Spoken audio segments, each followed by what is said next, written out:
Mankafaliana indray tokolasy tokovavy no iarabanantsika rehetra izay miaraka aminay eto amin'ny Real TV Madagasikara ho amin'ity ala atao anatin'ny fandarana l'invité du jour spécial andraisantsika vahiny manokana Andriamatoa Rakotovao Rivo izay mpandrinda national ny antoko hery vaovao Madagasikara na ny HUM no sady filoham-panjakana teo aloha ary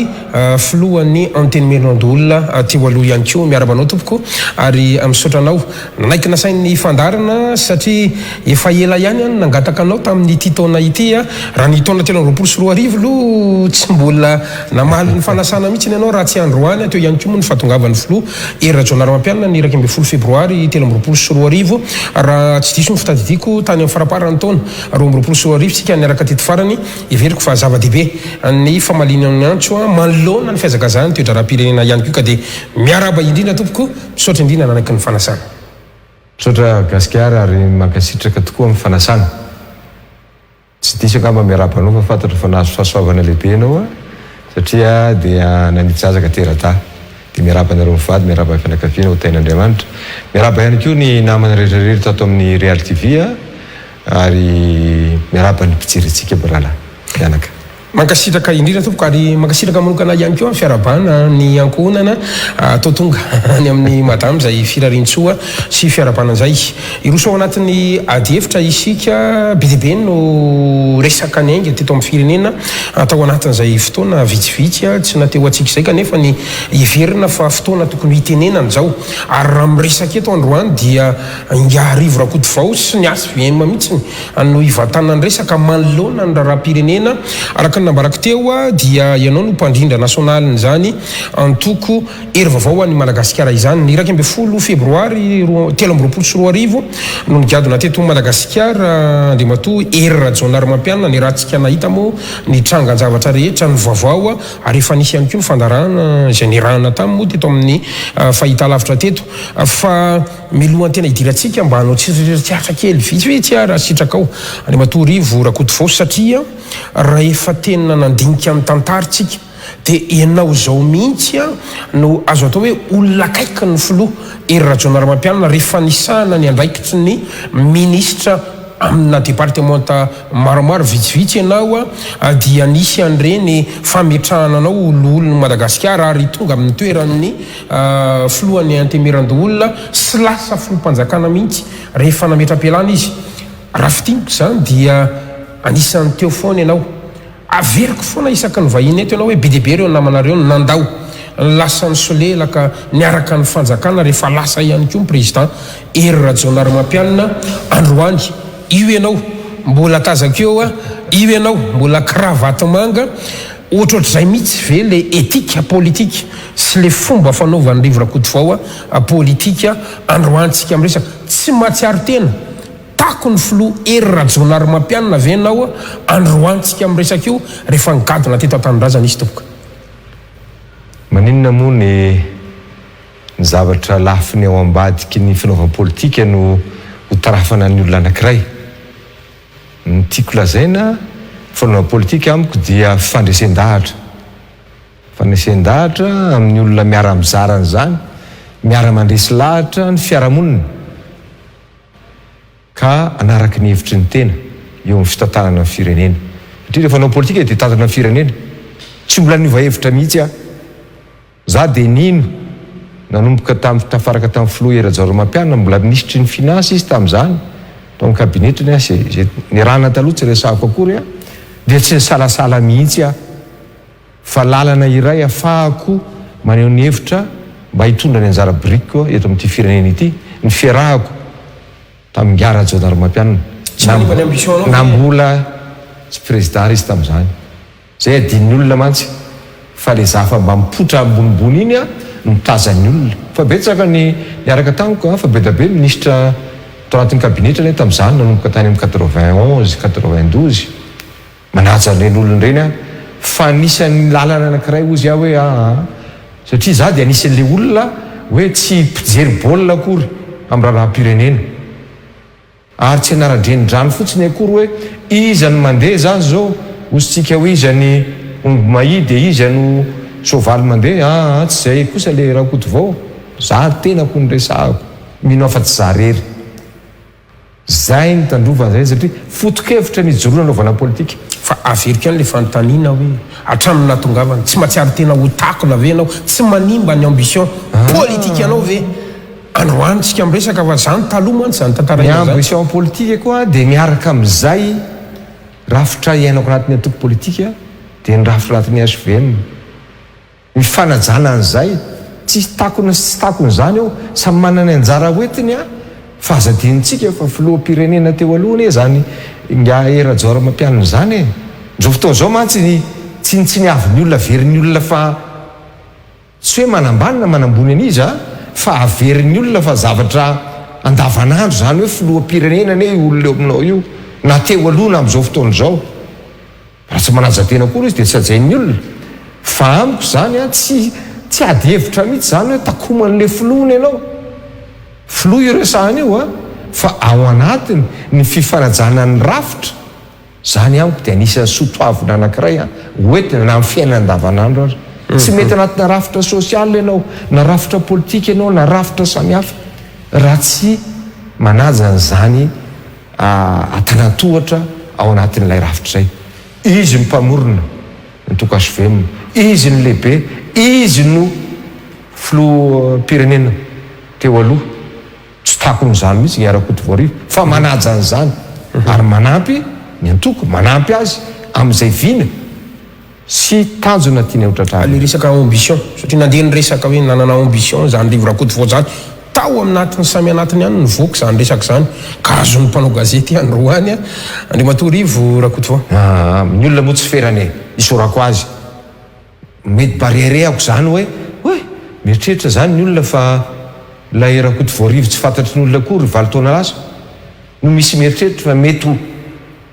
candidat potentiel ina moa maharatsy an'izany e fefa mazava be ny SVM fa ny filoha era-jora mampianina ny azy a no angatahany ilatsaka amin'izy miala ho SVM raha zany ny toetsaiko fa zany tsy milaza hoe iakohaka daholo zay rehetrarehetra fa tonga ny filoha era-jora mampianina dia ho resy zany tsisy olona tsony zany hijoro fa ny olona mahay mampiady angely satria ho averiny mandeha namana mpiara mianatra sy ny sisa mijery zay zavatra natao teo na tamin'ny fotoana sarotra ina tamin'ny fotoana mora dia mieritreritra hoe ohatra ny efa manana avo amin'izany ve ngiara-kotovoarivo raha mahatsara ny fifandraisanareo milamina ho a milamina tsisy olana zany misy an'ity oronatsara kely ity mba no manko anao rehefa nigadona teto Madagasikara izy a idirako ny adevitra momba an'izay raha vonina Cédric oronatsara teny Ivato tamin'ny fotoana natongavany filoha teo aloha era-jona rampianina teto Madagasikara zay re olona tena mampitezitra amin'ny kapitaine nanara-dalàny zahay fa raha tsy nanara-dalàny zay a tsy nahako autorisation tena tsy nasanitsangana teto a tena tsy nitsangana teto a fa nanara-dalàny zahay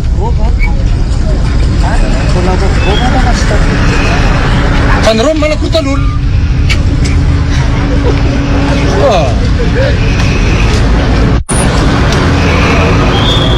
vetina mandeha eo nareo mpanao gazety dia ty mivoaka avy any présidence ty fa sy ny avy signé par Pelandro Espérance c'est le GP de République dia zao ny atao rehefa mikorotana ny olona tabofanareo amin'ny gasy rehefa nareo manakotan'olona zay raha nga olona pacifique avany falifaly hoe toko président era-jora mampianina zay tsy ti azy nareo tsy maninona tsy problème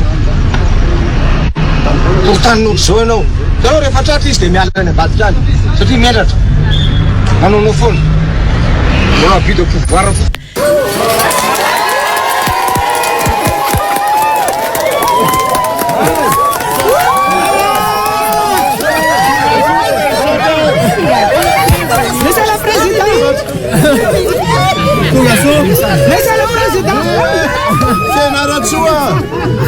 tena fitiava-tanindrazana zay voninao n'olotra ny aiko sy ny heliko rehetra fahaizako rehetra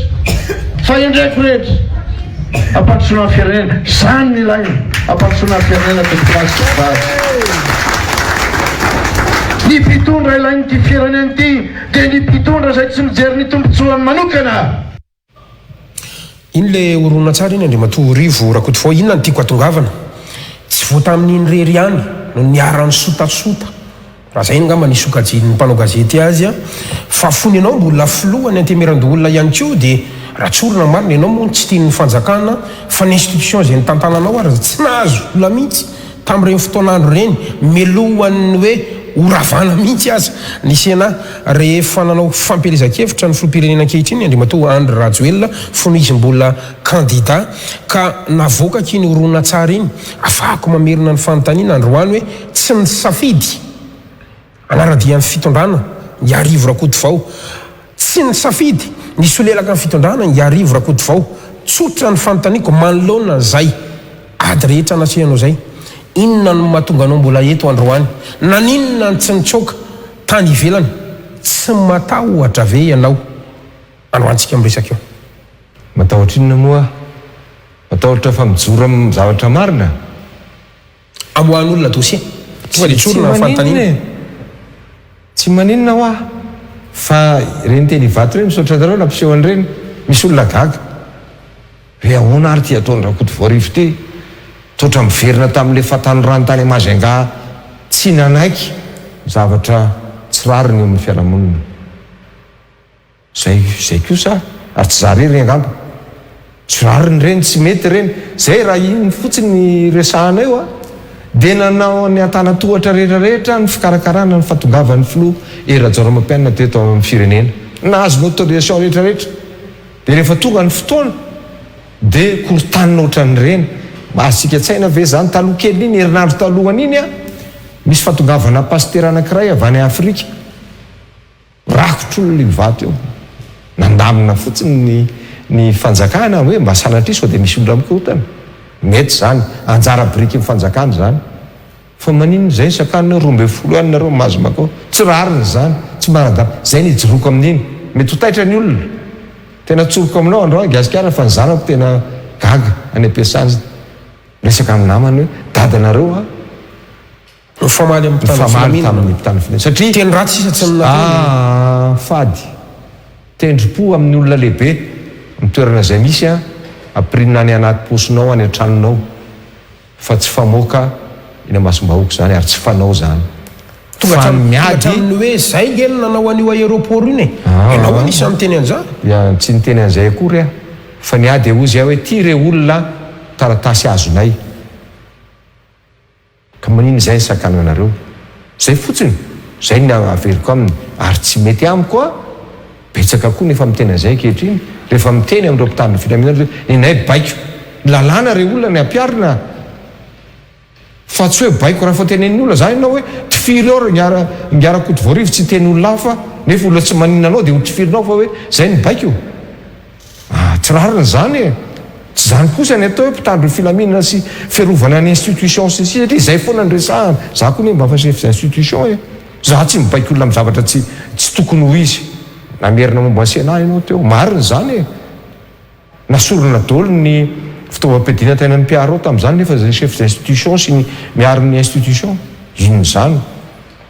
tapahana ny vola tao amin'ny Sénat tamin'ny fotoanandro satria tsy mety misolelaka ny Rakotovao Rivo fa tsy maintsy mitaky ny marina sy mihitsiny ary ny ara-dalàna tany amin'ny HCC dia matezitry ny olona zany ka hoe alora ho sakanana tsy anao amiko tsy zany zay verina amin'le anina teo hoe tsy zany amiko ny fomba fitondrana fanjakana mba mame ohatra anankiray zao mahafinaritra antsika foany reny any Frantsa ny Sénat lehibe ny Sénat any Frantsa tsy dia mitovy frena ara-politika sy arakevitra amin'ny filoha Macron fe fanaheno ve tsika hoe dia nitapahana ho ny volana mena ny Sénat dia ny asorona ho ny maramila mpiandry ny président ny Sénat satria nanafotoana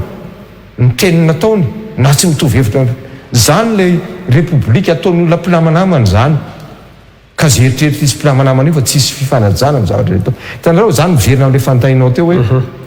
na inony reny a tsy teny hoe matahotra tsy matahotra fa dia mijoro a maolo-pirenena indrindra matompona andraikitra hitanao zao teo be dabe ny namanay a miteny tamin'ny namana SVM mihitsy hoe ianareo a mijanona ny arinako aleo zany hiteny amin'reto olona reto satria zany ho nitarika ny olona hoeny a tamin'ny mpilaminana nefa dia natao antson'izay ohatr'ireny zay zany a le hijoroana foana tsy reratsiatra kely ihany moa no nampidiriko an'iny satria zay mihitsy ianao vao nanaiky nasain'ny fandaharana taorianany fitongavany filoha Ratsonampianina. Ratsorina aloha zany mbola fidèle amin'ny filoha Ratsonarmampianina zany. io ny foto-kevitra iraisanay mbola iresaka ampilagna amitsika rehefa avy eo maninona moa avekona mandeha a tsy raha zay tombontsoa sy rehare azo fotsiny amina fotoana fohy no ijoroana amin'ity fiainan'ity zay fotsiny a amiko za tsy mamelesona izy an'izy a dia zay le sary ratsy amin'ny politika matonga ny olona hoe politika mametoky mpanao politika manao velorano mpanao politika mpandainga mpamadika palitao za io teneniko io za tsy mety manao an'izay. Iny ary idirantsika ny zava-misy eto amin'ny firenena adevitra moa ny resaka zoam-pirenena fa milohan'izay anisan'ny nisongadina faraparan'ny herinandro teo andry matoa rivo rakoto vao ny andeto hoe fitokanana no sady fanokafana fomba ofisialy indray zany ny rovana Antananarivo izy teo aloha fa zao moa zany dia nambaran'ny fanjakana ankehitr'io fa rovan'ny Madagasikara izay misy moa ny lapa manjakamiadana zay anisan'ny fahafantaran'ny olona anazy ny faran'ny herinandro teo lasa niteraka adevitra tamiko izy io ny alatsinainy somaly talata ary androany alarobia betsaka ireo ampanjaka no andetosika hoe naneho hevitra akoatra ny fomba zay ambaran'izy ireo fa fanimba simbana lay sotoavina malagasy eo ihany koa tonga hatramina hoe fanahoana tsy amin'ny sandratrandro fa amin'ny alina no atao ny fitokanana fomba maro samihafa mba te antany kely fotsiny ahe mety fahitany ny ASVM nainga rakoto vaorivo mihitsy azy an'izay tranga ara-kolotsaina eto Madagasikara zao satria zao fanjakana zao dia mirehare fa 20 taona rasa may ary tsy nisokatra izany izy ireo navita indray namerina an'izany rovan'ny Antananarivo lasa rovan'ny Madagasikara ary lasa musée izy raha ny kabary moa zay voaray tamin'ny alahady alina teo. Tandremo tsara fa mpandinika mpandala ny tantara ny sotoavina dia manao foana hoe raha vao tsy mahalala an'izay tantara mipetrahana mamalagasy ianao zay na misy anatin'ny fanavozana sy fihetsiketsehana amina zavatra teknôlôjia vaovao ary ianao dia verembony ny olona tsy malala ny viny ny olona tsy malala ny tantarany tsy azo kosehana ny tantara tsy io tsy kosehana amin'ny éponge akory na olokona akory fa verembontsika malagasy raha ny fitondram-panjakana miezaka amin'ny anton'izay anazy tady amafa amin'ny lalana mijapy ny tantara za tsy anatin'ireny fikambanana ireny fa anisany mandala an'izay ary anisany manaja an'izay amin'ny toerana rehetrarehetra aleoka Madagasikara tsy mitovy isika ao anatin'izay fomba mampanao zay manerana Madagasikara fa mifanaja anatin'izany fa maninona ny hoe lasa hoe lapany rovan'ny Madagasikara raha rovana Antananarivo teo aloha rovana Antananarivo zay ve zany zay ve nitoetsaina vadoka any amin'ilay fandraisan'ny olona azy fa le rovan'olona ry Ambatoboaniry zany ao ambanin'ny rova eto Antananarivo hoe mieritreritra an'izany ve rolonao akoatra ny fanovanan'le izy le fanovanan'le tantara sy ny fombafomba tsy maintsy atrehanao ohatr'izany misy ane any amin'ny faritra any ianao zao raha makany Amborovia any Majunga dia mandeha ianao hoe tia rehefa andika eto ianao dia mamatotra an'ilay bozaka aloha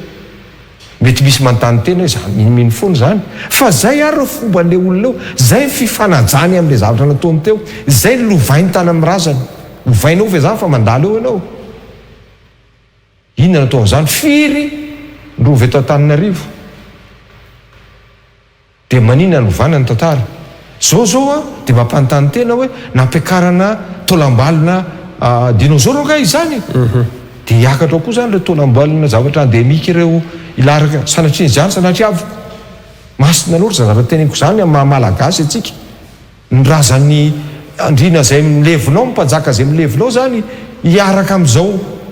tolambalina biby sy zavatra samihafa fa sanatriny zany ka mamosé anazy hoe tsy musée io zay lazaiko hoe maninona kay novana za lasa veremby le firenena malagasy tonga ve ny mpitsidika dia antany teny izy hoe musée ve zany ty fametrahana an'ireo inreo ianao mankany Egypte mba mahita zany pyramide d'Egypte zany tena tazoniny ao mavaka sy tantara zay nisy tao aminy koa satria ve mpanohatra dia tsy mahita lafy tsara 20 taona rasy io nidy tsy sokatra tsisy nikarakara nareo ary nitondra tsy nikitika an'io dia rehefa mampavita ve ny olona dia tsy maintsy mitsikera foana sa zay le fanoherana bonitony ve zay tsara ny vita fa rehefa miteny ny mpitondra zao to zao dia zay anovany tantara diso be ny zany tantara nefa lasa efa lasa ny tantara hovainao amin'inona ary ny tantara sa averinao fenao rery sisa rehefa tonga ianao dia ianao ny amorona zao tontolo zao mety zay le toe-tsaina navitany azy ndray miara mitehakytsika 20 taona lasa io no mahitao tsara zany fa maninona ny sombana ohatr' zany ny sotoavina sy kolotsaina dia na ino an'ireny taranaka andrina mpanjaka reny aminy samy hafa na eto Antananarivo na ny Madagasikara ndanany ianao makany ambaza-tany any dia ova ohatr' zany ny fomba mampanao anatina rova anankiray any amin'ny faritra any dia na izy ianao dia tsy tavavoaka velonao ianao fa maninona isika nitady anao an'izany eto Antananarivo akoatra ny eritreritrin'olona fa maninona ny lasa hoe Madagasikara samy mandany ianao makany amin'ny Antemoro andanynao makany amin'ny Tesaka andanynao makany amin'ny Sakalava fa mifanady isika zay ny dia davitsika io ka magaga anazy zany la izy eo misy miteny hoe atao amin'ny alina ny fomba raha ny fomba mampanao hatramin'izay raha maty raha nodimandry reny andrina sy ny mpanjaka reny dia afenina rehefa maty masoandro fa maizina mihitsy ary sa mba amoahana an'le jiro mirehitra be tabe iny ve zany dia akisaka any amin'ny sisiny zay fomba mampanao sa hoe moderne ianao ka tsisy ninona tsony zany mety ho zany mahatonga le lalatsaina amin'izao fotoana izao hoe andaotsika hanafatra zirafa andaotsika hanafatra liony nefa ny olona makaty anao mitady an'ilay maizy ianao l'authenticité ny zavatra eo aminao fa tsy osoka akory ny fiainan'ny Madagasikara tsy manakana amin'ny fandrosoana tsy manakana amin'ny hoe mizavatra hafa fa tsy any amin'ny manao ianao ino fototra ny avinao iverenako le hoe fanoherana bonitolo mendrika ny amin'ny lesona nareo ary reny nitondra maninona tsy nikitika an'io ka rehefa mba manao ny olona dia isorana mihitsy zareo nanambola nanana an'izany nanaovana an'izany fa zany tsy mamela azy tsy hanaja zatra tsy mitovy zany tsy hoe navitan'io zay zao taroko tsara mihitsy tamin'ny taona 2010 dia 2015 na 2016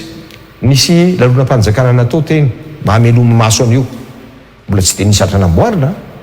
fa tonga mihitsy directeur protocole-ny présidence tamin'izany andefa afatra tamin'ny ministre zay olona natsona teny hoe tsy mahazo makeny tsy mahazo manao akanjo mena dia natsainy zany tsy fanotsampo zany fa fanajana ny maizy an'izay zavatra rakitry ny ela lapa sy rovana io ohatrany hoe raha makany ambaza-tany ianao ka hiditra anatin'ilay lapa narovan'ny olona any dia asainy tsy mipataloha ianao asainy tsy manao kapa ianao misy olona dokotera miditra ao misy mpitolona fanjakana miditra ao tsy manala ny toerana misy azy zany fa tsy manala ihany koa zany ny fanajanao an'izay ataoko hoe sotoavina fanajana an'izay asina eo aminany ny dia zay ny toe-tsainao etiko so dia zay mavery rembiny tsy manana repère historique intsony isika dia davitsika hoverezina ny malagasy atsika miresaka sotoavintsika maranantsika an'izay ary satria ao anatin'izay sotoavina zay satria androany tena tonga ny ady hevitra hoe tady overy le sotoavina andriamatory vorakoto vao tonga hatramin'ny ady hevitra hoe anangatsaina tsy anangatsaina bidibe ny soatoavina zany tao anatin'izao fanjakany zao lasa miverina hatrano ny ady hevitritsika asa ahoana ny andraisanareo an'izany zavatra zany tena mampalailo be zany ary misy mpanao politika na mpitondra dia ohatra mitarika ny olonatin'izany tsy anatsy ianao tsy any Andry Rajoelina tsy any Rajaonarimampianina tsy anizaniza fa iny ny fiandrianam-pirenena atsika fadisokevitra be zany fa tsy tonga ho azy koa nefa zany tsy tonga ho azy koa zany anehoan'ny olona indraindray ny heviny hoe tsy makasitraka intsony le mpitondra izy dia averiny fa everiny fa io mpitondra io no atao hoe symbole satria symbole ny firenena reny mahafirenena ny firenena zany saim-pirenena ny ira-pirenena anisany misy hafa ihany kio fa reo anehoany ivelany hoe io mamalagasy ianao ka ny azy ve manisan'le mampirisika anangatsaina manangatsaina tsy tena amiko zany tsy tokony isy ady hevitra koa re za zao dia faly mihitsy avy any mahajanga io raha ny lalana manivoatra rehetrarehetra iny manangan-tsaina ny olona mety misy teny midina natao tao nanentana ny olona tsara zany ozy a satria efa tsy hita zay hoe very rembe iverin'ny olona fa rehefa manangana saina ianao zao fotoana zao a dia makatoa zao fitondrana mampijaly azy amin'ny fiarahamonina zao mampanona azy mampaveriny ombony mampotika ny lalana erany arabe dia averiny hoe zay tsy anangan-tsaina fa lalanay ary io potikako zay ve anangan-tsaina ho an'ny rangahy io fa tsy hokevitra zany very ny firenentsika raha zany satria ianao rehefa mahazo an'le nationalité malagasy tsika malagasy dia ino ny apetraka amintsika voalohany malagasy ianao io ny saim-pirenentsika io ny hiram-pirenentsika frantsay ianao io ny ianao ka inona makaizy isika dia treto tonga amin'ny teninao hoe lasa ady hevitra zany dia ny mpitondra zany ny mpandinika ny fiarahamonina tokony andeha hiteny hoe fa maninona kay le olona ny lasa ohatr' zany e fa maninona zany lasa misy ady hevitra tsy vo zao izy io fa nolompoka kely tamin'irenylay ataoko hoe lay mpitona fanjakana tsy mipetraka mampitona fanjakana azy fa mipetraka filohana ny toko azy ve na filohana olona zay mitovy hevitra aminy dia mahatsiaro tenina le voahilika amin'iny ka raha zatra tenen'le olona dia lasa mana esprit de contradiction fotsiny izy hoe nanao fety cérémonie ho ny filoham-pirenena atao taminarivo hoe tokony manangan-tsaina daoly dia tonga izy dia hoe zay tsy anangana fa hoana zay moa nyterenareo anangana zay ne ohatra n'le filoham-pirenena zay ne maha-olon-dehibe ny filoham-pirenena mila mitandrina ny filoham-pirenena satria raisiny olona amin'izay ianao ka raha vonomboka misy ady hevitra hoe amin'ny zavatra toy izany idolona hevitra aminao ianao ny tokony heritreritra voalohany hoe fa maninona kay reto olona satria izy ny filoham-pirenena ho lasa ohatra zany anisan'ny tsy azontsika ialana ny resaka zoam-pirenena fa iny moa fampidirana kely ihany be dibe ny faneho-kevitra taorinina ny fivoahan'ilay taratasy zay navoaka teny amin'ny tambadrotra serasera maro samihafa sasany haino vaky jery ny nazahoan'ny filoham-pirenena ny zoam-pirenena frantsay efa tany amin'ny taona 2024 sy 2025 naneho hevitra ary ny mpanohitra nisan'ny vohy mafy mihitsy fa voaza ny filoham-pirenena malagasy ankehitry ny tokony ametra-pialana banga amin'ny toeran'ny filoham-pirenena ady hevitra daholo zany rehetrarehetra zany raha sitraka ao aloha milohan'ny tena hidirantsika amin'ny ady hevitra namaly na hoe nisy ny valikafatra nataon'ny filoham-pirenena ho anareo mpanohitra nga rehefa tena diniana le resaka makasika an'iny satria izay izy vao namaly herinandro tao arinan'ny ady hevitra momba ny zoam-pirenena makasika azy sy ny ankonany raha vonina Cédric nisy vidéo kely nomaniko zay ao filoham-pirenena Andry Rajoelina ny kabary teny amin'ny rova teny amin'ny lapan'ny manjakamiadana teny tamin'ny alahady name afatra ho anareo mpanohitra raha sitraka aloha jerentsika kely zay mety aminao ve dia hidirantsika le ady hevitra avy eo nao Cédric tsy misy olona afaka anafaka na n'olo ny rampirina ma malagasy ao anatitsika tandremo fa mbola misy taranaka-pamadika maromaro any mivazavaza sy mivovo ankehitriny tsy anaiky ho zarazaraintsika tsy anaiky ho ampedinitsika fa ny fitiava-tanindrazana no mibaiko atsika anavotana ny firenena tandremo fa mbola misy taranaka-pamadika maromaro any mivazavaza sy mivovo ankehitriny mivazavaza sy mivovo iny ny valikafatra nomeny ny filohan'ny repoblika anareo mpanohitra ahoana ny resanareo an'iny manambolona ngay Andry Rajoelina manambolona manalika olona zay eritreretiny fa tsy mitovy hevitra aminy mialatsiny a ina ny antony tenenanao an'izany izy io navoakanao teo ianao no safidy an'iny malagasy isika olombelona isika fa tsy alika akory sanatria manahirana any amin'ny teny azy eto indrindrindrindra fa mivoaka amin'ny vavana filoha malagasy izy za koa malagasy na vazary izy mbola horesahana io moa rehefa avy eo fa tsy fomba mampanao zany zany filoham-pirenena zany tsy mitena mason'olona rehefa mbola tezitra tsy ny fonao mitena mason'olona tsy miemotionao mialatsiny fa sady zandry amin'ny taona izy mbola teo alohany zay koa tamin'ny fitondrana amiko zay mba kely fantatro ny filoham-pirenena tompoko dia mitandrina zavatra zay tenenina. Isy akony be iny a, isy akony be iny fa averiny fa vitavita fotsiny hoe mivovoa nareo tsy mitovy hevitra, lazaina hoe kolabo ngamba ny farany ny sasany hoe mbola any mpanjanaka sy ny sisa. Mety tezitra izy, mety any satria tratra ny zavatra nafeniny hatramin'izay, fa ozy aho hoe tsy mendriky reny verina kely amin'ilay resaka teo hoe zany ane mahatonga ny olona ohatrany hoe vaky rosa amin'ny vaky telo amin'izao fotoana izao ny vahoaka malagasy, satria ohatran'ireny ny fitenina ray aman-dreny eto amin'ny firenena ka miaratsiny amin'ny mihitsy fa tsy mendrika, tsy mihaja, tsy manaja olona ianao. Fa ianao ngana filoham-pirenena dia alikanao daholo ny olona rehetrarehetra no lazainao fa mivovoa. Fa ahoana? Fa maninona mifanao an'izany? Mety tsy mitovy hevitra tsika, mety mampalahelo anao, manairanao, mampatahotra anao ny lazain'ny olona, satria ny marina no lazain'ny olona. Mbola misy ady hevitra ao fa ny marina aloha dia iny izy iny hitan'ny olona eny. Zay ve no naovanao hoe ambony olona? Tsisy zavatra mivovoa eto amin'izao tontolo izao afa-tsy ny amboa. Marina mihitsy ny tenin'ny rahalahiko paray ny maly, raha nangam-peo mihitsy izy hoe mitandrema ianao, fa tsy fanao zany, tsy fiteny zany, na filoham-pirenena ary ianao. Tsy misy olona alika eto, olombelona samy manana ny asiny, samy manana ny olona niteraka azy, samy manana ny fiaviany. Fa maninona mifanao an'izany? Indrindra fa filoham-pirenena any anatin'ny fitokanana ny ataoko hoe ny vakoka anankiray isany mahamalagasy ny malagasy, toerana iray lehibe zay masina ho an'ny mahamalagasy ny mahamerina teto amin'ity tanàna ity. Any ve ny amohan'ny fiteniny ohatr' zany?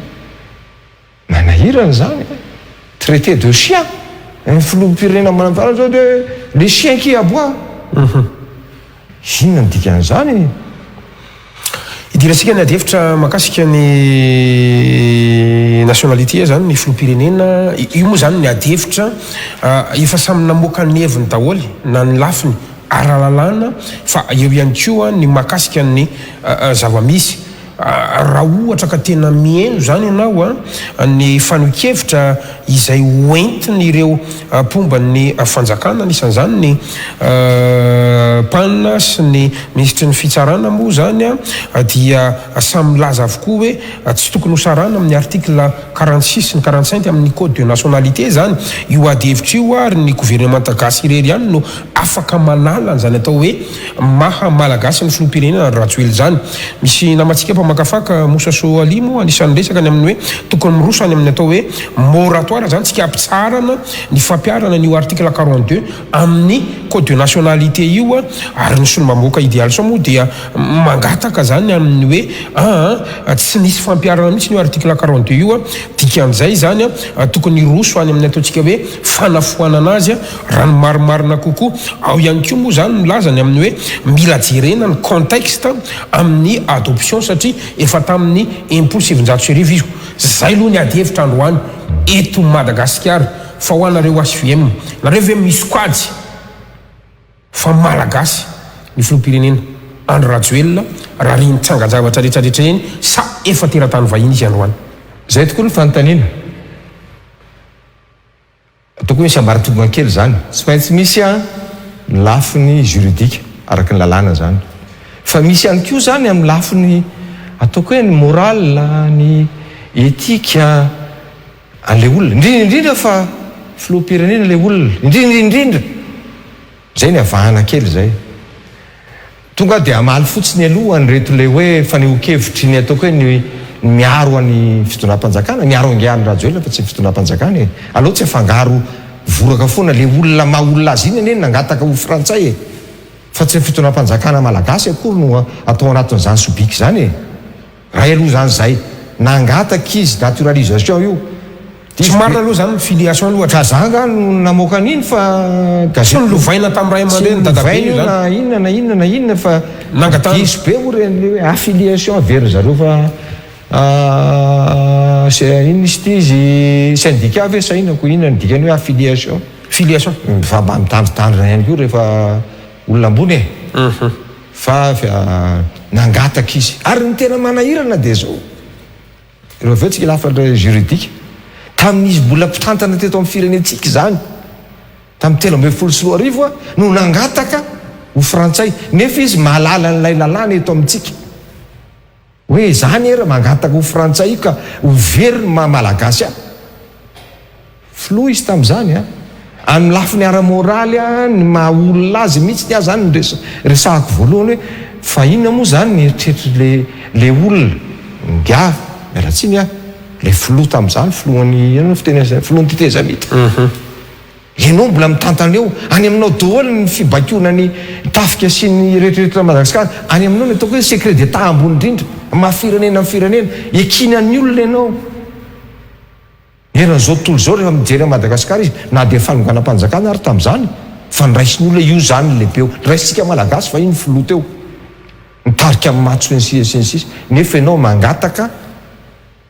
no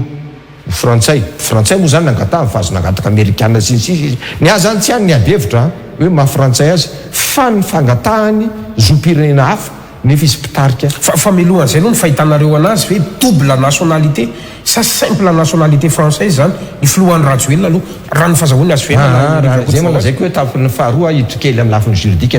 na dia tsy spécialiste fa tiako tena atongavana zany dia hoe ahoana moa nieritreretantsika zany ahoana nieritreretako rehefa mba nieritreritra an'le izy hoe atray ary le filoha io zany tamin'izany fotoana zany nangataka fa maninona efa nijerijery ve izy hoe raha miala eto dia ahoana aloha tsy malagasy tsony ve zany nefa izy ohatrany efa nieritreritra ihany satria sisika ilatsaka ne izy tamin'ny 13 fatany tsara ary tamin'ny nanao constitution izy 2010 article 46 dia milaza fa ny olona candidat filopena dia tsy maintsy malagasy nefa dia nisisika ihany izy nanao an'izay inona le ao ambadika eto zany mba ataoko anaty farangisosina kely hoe inona koa zany mba nieritreritry ny fitondràna frantsay tamin'izany mba nandinika kely zay hoe inona rety ataonyity filohampirenena filohan'ny tetezamita malagasy ty no mangataka ao anatin'ny mandahany mangataka izy mbola filoha zany fa tsy mandaha moa reny mangataka ho citoyen frantsay fa anazy moa iny an'le premier ministre sy ministre ny intérieur tamin'izany fa dia nangataka dia naleo ataony ny procédure an'izany dia nameny lay izy fantatry zay nahazo indrindra fa filoham-pirenena raha ny article 42 nijerenao dia very malagasy azy aminay zany amin'ny HVM aminay ary rehefa mba nijery an'io zay androany zay vao tena miteny bitsabe reo olona nefa niteny dia ho zay hoe very malagasy azy ahoana zany ampiarana an'io article 42 io la titsika la tsy titsika mbola eo ampialantanany filoha androany mantsy zay mantsy ny tena manahirana lasa ohatra zany ny adevitra hoe io ve raha torinany amin'ny tribunal dia ny tribunal ve hiteny hoe tsy malagasy tsony io ka zay ary hoe ahoana ary ny ampiarana anazy olon-dehibe resahantsika io tsy zay efa verse izy resahany io fa filohan'ny Madagasikara ono toko hoe ono zao satria sy nizaka ny zom-pirenena malagasy tsony izy aloha amiko ahoana ozy izy ireo mpitsara satria ny tena marina zany misy maneho hevitra amin'izany misy mitory ve dia raha misy mitory ny olona dia ahoana ny ohatrany hoe nafinaritra mihitsy le ohatra nisy ny teny an'izay hoe tsy mampitovy mivelona sy maty akory sanatria tsy zay ny zavatra itovizana fa raha ohatra misy olona maty dia lasa ianao manao déclaration hoe maty olona io fa asoroko iny ohatra iny ho ela velona ne nga iandrajoelona fa le izy mialatsiny mandanga na certificat de nationalité malagasy izy tamin'ny 2018 rehefa mba nanontany an'ireo HCCT aloha reo hoe ianareo moa zany satria ao anatin'lay fehezan-dalàna kely milaza an'ireo hoe reto ny zavatra tolotry ny candidat rehefa ilatsaka dia mba nanontany tamin'ny fotoanandro ve inona nateriny olona io tao dia hoe certificat de nationalité malagasy satria takiny zay ary tany amin'ny maire tany amin'ny mairie tany Antsirabe tany mairie tany amin'ny tribunal tany Antsirabe namoaka an'le izy vita ny tany ny olona kizy mitondra an'le certificatko aiza moa nietretan'ny olona hoe filohampanjakana teo aloha anatina demandena candidature misy enina amin'ny telopolo sa 70 zareo dia andeha hiteny le olona hoe io ngamba tsy efa tsy malagasy tsony latsaka tamin'izany tompola président Ratsiraka latsaka ny filoha teo aloha Ravalomanana ny filoha Erazaro Mampianina tombola teo Perinasa ny filoha Andry Rajoelina ataoko hoe mandeha ho azy ve tsy mety zany amin'ny fomba fitsarana fa ny olona tsy eritreritra loatra hoe ty olona ty fa ianao satria sincérité ianao mitondra le dossier hoe reto momba za dia zanaka ranona sy ranona teraka taria zao ny asako za dia malagasy ianao mitondra an'iny no raisin'ny olona ao anatiny hoe sincérité laza marina anisa mitondra n'le ady hevitra makany amin'le resaka hoe haute trahison ve zany SVM mandroany raha zay le fanakevitra ao zay tena zay mihitsy mamitaka ny vahoaka malagasy ianao misy responsabilité ny olona namokana miaza ny certificat de nationalité fa za tsy mame fadisoana be an'ireny misy responsabilité ny HCC teo aloha fa raha mipetraka amin'ny toeran'ireny olona ireny ianao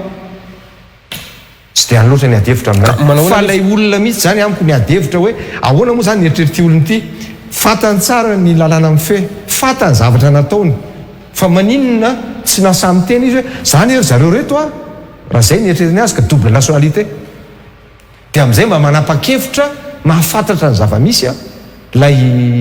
ny HCC koa ny tsy dia natao pitsobodia akory za tsy hoe miaro ny HCC fantatrareo fa mifandona arakevitra tamin'ireny ihany fa ankehitriny gaga ihany mijery ny adevitra raha dia nanontany vitsivitsy tamin'izy ireo dia zay fotsiny mivaly teny ohatra Ngarajoro Mampianina zao izy nitondra ny certificat de nationalité malagasy zay ve dia anontany eran'izao tontolo zao andeha anontany hoe sao dia mba maorisianina na kanadianina na amerikanina ary ty olona ity dia niraisiny olo zay loatra satria ianao mitondra ny taratasy ianao zao raha mame mikara-panondronao za tsy eritreritra hoe kara-panondro diso ty fa dia anao anketiny io fa raha fa misy zavatra mitranga rehefa avy eo kaive zany tsy kara-panondronao iny fa sarinao fotsiny nataonao teo fa tsy anao le izy zay vao mandeha le satria misy zavatra mitranga misy feno vo amin'izao fotoana zao nampiseho ny vazaha tsy fantatro hoe naninona moa amin'izao fotoana zao le izy nompiseho dia hozy zay hoe amin'ny lafiny moral etika mihitsy zany zay mahatonga an'leo trahison ny aniny ianao tamin'ny ianao filoha-pirenena ianao manafina zavatra zay fantatrao fa manelingelona ny mahamalagasy ny olona hoe ahoana moa nieritreretantsika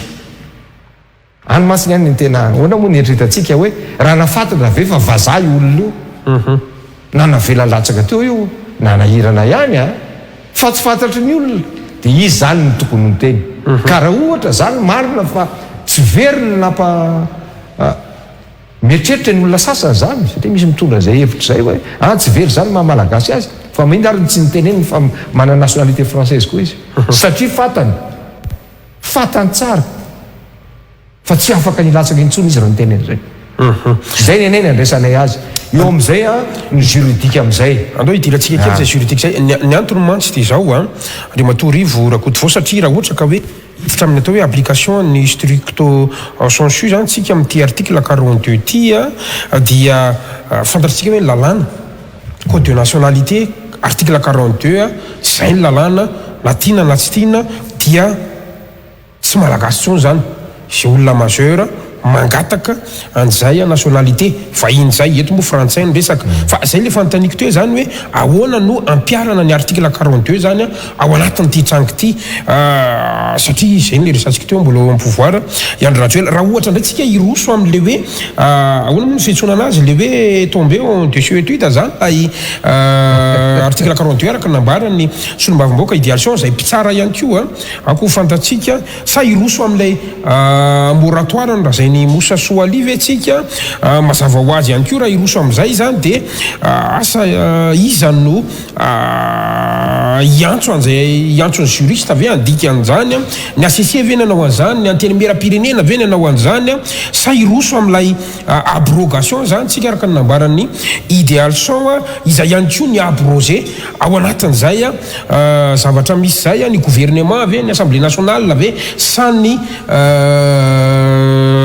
HCC tsy fantatro ohatry ny ahoana zany ny fomba hitondratsika ny lafiny ara-lalàna zany raha ohatra ny article 42 indray zany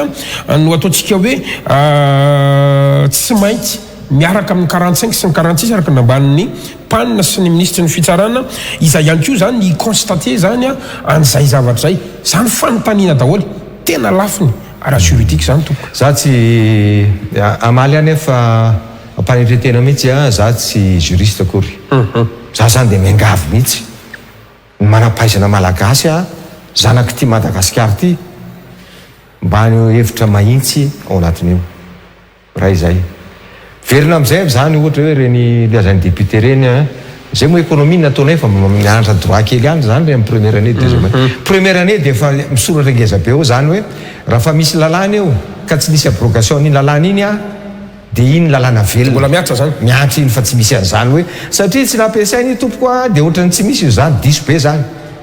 première année sy deuxième année zay mba nianatra droit fa rehefa avy eo iny moa zany option fa de ozy aho hoe eny tsy maintsy mijoro anga tsy maintsy miteny anga de aloha mba mijery zavatra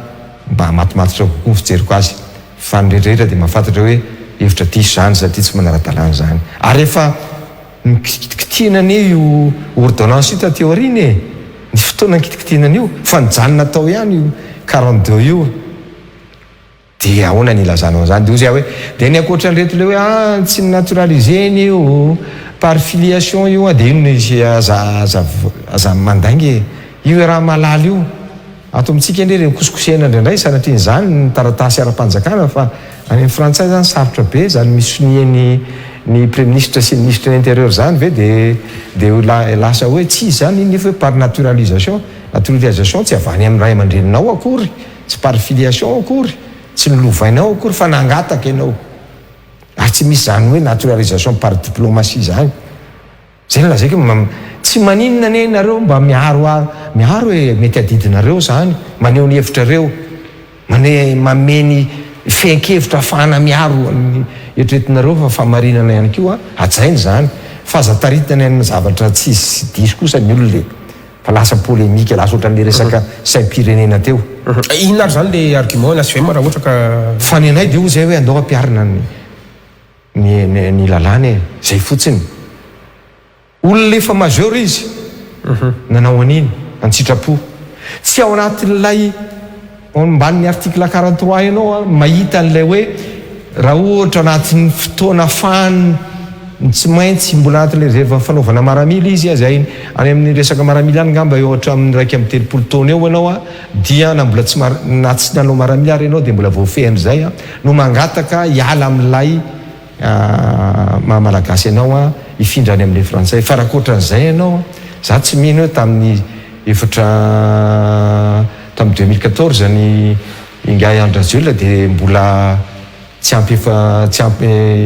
raiky amin'ny telopolo taona efa mihoatran'izany izy efapolo taona izy tamin'izany donc tsy antsona izy ampiaro tsy misy interprétation io article zay ve ny zay any amin'ny hoe 45-46 zavatra misanove raha fantatra any fa misy mineur sisisisy fantatra olona miteny reo zany fa momba ny ngay Andrajoelina zao de io 42 sy 43 de 43 tompoko amin'ny alinéa 3 ao de mazava tsara fa exemple te amin'izany fangatahana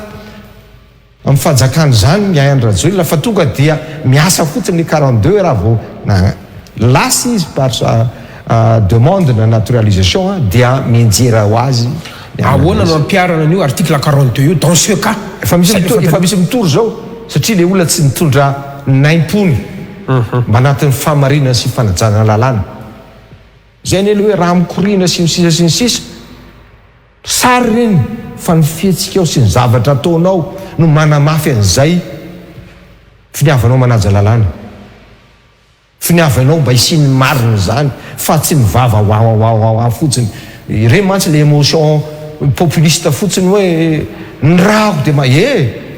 raha tsika mianakafika malagasy dolo fa za tsy mino mihitsy ary efa namaly dolo moa reo olona mieritreritra ho filoam-pirenena sy ny teo aloha satria samy malala daholo hoe tena tsy mety ara-moraly ara-conscience ara-etika zany hoe ho filoam-pirenena amin'ny tany anankiray ianao eto Madagasikara ianao nefa ianao mizaka ny zoom-pirenena frantsay miaratsiny ao fa ny frantsay tsy olako androany na nakany Afrique du Sud ny filoha-pirenena teo aloha sasany ve dia naka nationalité-ny Afrique du Sud izy filoha-pirenena era-jaromampiana zao nianatra nahazo diplôma tany Canada fa nanda izy satria any a rehefa manam-pahaizana ambony ianao dia taritiny mihitsy ary ianao hidraona satria efa nieritreritra izy tamin'izany hoe ody anompon'ny tandrazany ody ampianatra ody anao politika dia fatany amin'izay ambition an-tany dia ozy izy hoe dia ohatr'izany re olona manodidina rehetra maninony ty olona anankiray ity zay efa nieritreritra voamery izy dia efa tazatazana teo hoe efa ho tafiditra anatin'ny politika ty nga iandrajoeliny ity nietsika izy 2008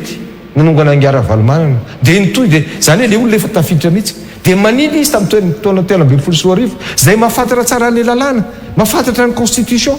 izy nametraka ny constitution filohan'ny HCC amin'izao fotoana izao zany mbola agravante daholo zany a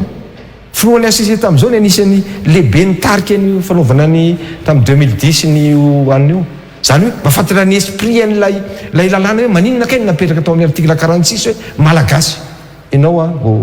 filoha-pirenena fa tsy natao hoe nakarana ianao na sinoa ianao na inona ianao a dia afaka manao azonao zany tiako lazainy hoe mahafantatra zany le olonareo mahafantatra izy fa inona loatra ny zavatra nitranga tamin'ny tena 24 a satria mety efa nieritreritra izy sy zavatra feheniny tao filoha-pirenena izy tamin'izany na inona olazainy misy zavatra miodina ve any tsy avelany olona ilatsaka tsony ve a ka aloha hiary tena ohatran'ireny olona manao sisy tanin'ny tenany reny ve sanatria aviko ny fitenenana dia tsy ampy ahy iny hoe aka demande d'asile fa aloha iova mihitsy a tsy ho malagasy tsony apetrako ny fantahina satria zany mahitikitika malagasy zao aminay a hoe inona reny natonga inyolona iny dia maninona tamin'ny 2014 izy ilatsaka tsy niteniny marina fa nandainga ary maninona tonga ny fahatelo hoe maninona tsy nampiarina amin'izay ahoana amin'izay ny ampiarana io dia hoe dia manao antsoavo mihitsy amin'ireo averiko ny amandeha amin'ny mpitsara sy mba fotoana an'izao mba hijoroantsika tsy hoe izy ny tsy tiana fa na iza nanao an'izao ho asiny ty tanitsika ity ho fanajana nareo mpitsara sy zay manana fahefana momba an'izany a dia aloha hijoro amin'izay zay a dia antsoavo ataonay misy tsy mianan-kendry akory zay a tsy mianan-kendry zay fa aloha ny marina izy io misy adihevitra asa atao mitondra tena gouvernement takehitrio ngamba no miresaka ny amin'iny hoe ka na dia misy ary zany mbola misy procédure ihany koa ny gouvernement malagasy no tokony anafoana zany an'ilay zom-pirenena malagasy andrimatory vorakody vao sy sala am'izany asaka ahoana no fahitanareo an'izay zavatra ka tsy anatin'izay izy oa efa tsy anatin'izay izy satria izy efa feno taona tsy ao anatin'ilay sokajina taona mbola voatana mety anaovan'ny fanampo-pirenena raha-maramila eto zay le 1-2 anatin'ilay 43 ao fa izy zay zany a mifandingana diso ny adihevitra amin'ny resaka filiation aloha fa miara-manaiky isika fa nangatana zay le naturalisation anatin'le diso ombonany HVM anatin'le tena diso mihitsy raha tsy zany dia torina zany ny tokony torinane zany torindry zareo ny fanjakana frantsay satria mandainga fanjakana frantsay zany mandainga milaza fa naturalisation no napa frantsay azy idirako ny fivoahana iny fahamaranako anazy a ohatrany ahoana ny fahitanareo ny ACC tamin'ny taona 2014 ny ACC tamin'izany moa nalaza hoe ACC an'ny HVM tamin'izany fotoana zany raha ohatra ka matsiaro ny ray aman-dreny Jean-Éric Rakotoarisotsika zay to ny fanjakana HVM nametraka azy teo amin'izany toerana zany zany ho amiko zay lazaiko hoe dia io le tsy tovizana mihitsy na dia mpitona fanjakana amin'izao dia manana an'izany eko HCC taminareo any io nareo any nametraka azy io fanjakana ne re olona zany ne mahatonga amin'izao fotoana izao hoe tsisy masamy teny tsony satria hoe zay napetraka ry zareo tanao le zay lalatsainy zay président Rajoelina-Mampianina ny filoha tamin'izany zay tandrify azy izy manendry azy dia zany ve milaza fa hoe alao tsy manara-dalàna ireo olon'ireo a fa so de bedin'ilay olona nanendry azy zay fomba fifandraisana fitonana fanjakana amin'izao fotoana izao